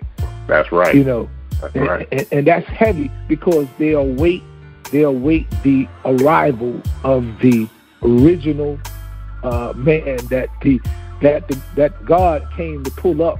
Yes, sir. Period. That's right. They await us. And I. In other words. Yeah. No, yes, sir. I was about to say another word for the brothers that might not understand, or the sisters, the language. It means waiting for us to do what we're supposed to. Stand up. You know, that's right. That's exactly. And accept yourself and be yourself. That's right. Yeah, accept your own and be yourself. That's exactly. right. Absolutely. So once we accept the scepter and sit on the crown, our people is like, I'm talking about from Mexico on, man. I got brothers who just as dark as me down in Mexico, friends, and anytime we put something out, I want to push it. I want your stuff to hit the world like a slug to a chest, man, and just so people can understand what we are connected to. We are connected to the indigenous people on the planet Earth. Right. All they got to know is when we meet them and start, all we got to do is open our mouth. And once they hear what we got to say, they locked in with us, bro. I'll bear witness. From Queensland, from Queensland in Australia to Wellington and Auckland in New Zealand, down to Buenos Aires and Santiago, Chile, where our people at. There's 120 million black people in Brazil. First slaves. 120 million. Yes. Right. That's right. Yeah, he's speaking the truth. That's the beauty. That's the beauty, though. Every time Brother James starts talking like this, I kind of clown and say we just went on a world tour. But the beauty of his having traveled the globe for 30 plus years as a founding member of the most important rap group ever, Public Enemy, he has first-hand experience. So when he's saying this, you can take what he's saying to the bank, because he's seen it over and over and over because he's been so blessed to travel the planet Earth and see that this is truly planet Earth, planet rap. On that note, it's now we're now 2 hours in, and it's sad to say we got to land this plane, but I'm grateful that we were blessed to have such a beautiful interview and dialogue and discussion with Brother Marcus Muhammad, aka Young Bruh, with my sister Half Pint of the legendary Son of Berserk, featuring No Self Control, and of course our big brother James Baum of the legendary Public Enemy. As we did last year, as we had New Year's Eve, which was our final Sunday live podcast of 20, or really it wasn't, that was actually the first time we went live and allowed people to call in and listen. Prior to that, the first 2016 and 2017 up until New Year's Eve was private invitation only, because we were trying to build a network, build a coalition, really build and get some legs under this artistic collective whose objective is fighting injustice, and the discussions needed to begin. We've done that. In 2017, New Year's Eve was the first time we put out this public number that people use now, and we've been blessed to come through 2018, and this is our final Sunday of the year. As we did with last year, I just want to read the guest list, the 2018 guest list of Hip Hop for Justice platform. We started the year, this is in the order that they appeared: DMC of Run DMC, Ice-T, Davey DMX, legendary DJ Davey DMX, and he was joined that night with the legendary DJ Hurricane, Master Ace, Willie D of the Ghetto Boys, hip hop historian Davey D, and radio personality Davey D. Then Davey D was followed up by the original 4 S1Ws of Public Enemy, of which Brother James is one. We followed that with our on-location Savior's Day call, and I want to shout out my brother Don Twan, who's on the line now, and was blessed to travel to Chicago to attend Savior's Day, and was blessed to be with, we were blessed to have him present, myself, student minister Christopher, one of the, I think the first officer of the mosque, and one or two others, as we attended the music reception of the Honorable Minister Louis Farrakhan's music project, Let's Change the World. And we were blessed to be in the front row when the minister came into the room and addressed everyone that was in attendance. We came back and we followed that up with Brother Kenny Muhammad, the Human Orchestra, and DJ Rockwell. Do It All from Lords of the Underground, Reverend Lennox Yearwood of the Hip Hop Caucus, and Uncle Bobby, affectionately known as Uncle Bobby, Brother Cephas X Johnson, the uncle of Oscar Grant. Ralph McDaniels, Charlie Tuna of Jurassic 5, Kango Kid of UTFO, Chief Rocker Busy B, Money B of Digital Underground, Flavor Flav of Public Enemy, Special Ed. Then we had Yo-Yo scheduled, but we had to reschedule Yo-Yo, so Brother James and Half Pint and myself took charge of that show. Then we had student minister Christopher Muhammad, the Toxic Terror in San Francisco podcast. Then Shorty of the Lynch Mob. As always, we want to send our prayers and positive energy out to our brother Shorty of the Lynch Mob, who's in the battle for his life, but is battling and is still with us, and we're blessed to have our brother. Then we had Chubb Rock, King's Son, Malik Youssef, and Chairman Fred Hampton Jr., the entire Goody Mob, Dr. Dre of Yo MTV Raps, Tretch of Naughty by Nature, and we had to reschedule Tretch.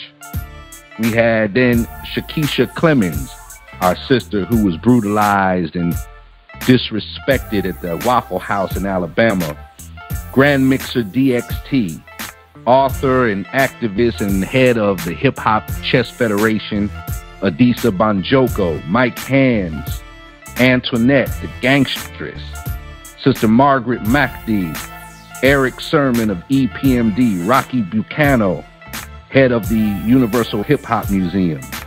And then we were blessed to bring Tretch back from Naughty by Nature. Following Tretch was Minister Nuri Muhammad. Then we had My Son. Then we had NY Oil, a.k.a. Cool Kim of the UMCs. Then we had Houdini, who we had to reschedule. Then we had Dynasty. Following Dynasty, we featured Ecstasy of Houdini. Then Minister Abel Muhammad, Dr. Wesley Muhammad. Then we brought student minister Christopher back, and we had the first podcast that we made officially accessible to the public, Defending Farrakhan. Then we brought Chairman Fred Hampton Jr. back. Then we had legendary hip-hop photographer Ernie Panicoli, Fab Five Freddy, student minister Carlos Muhammad from Baltimore, Big Daddy Kane.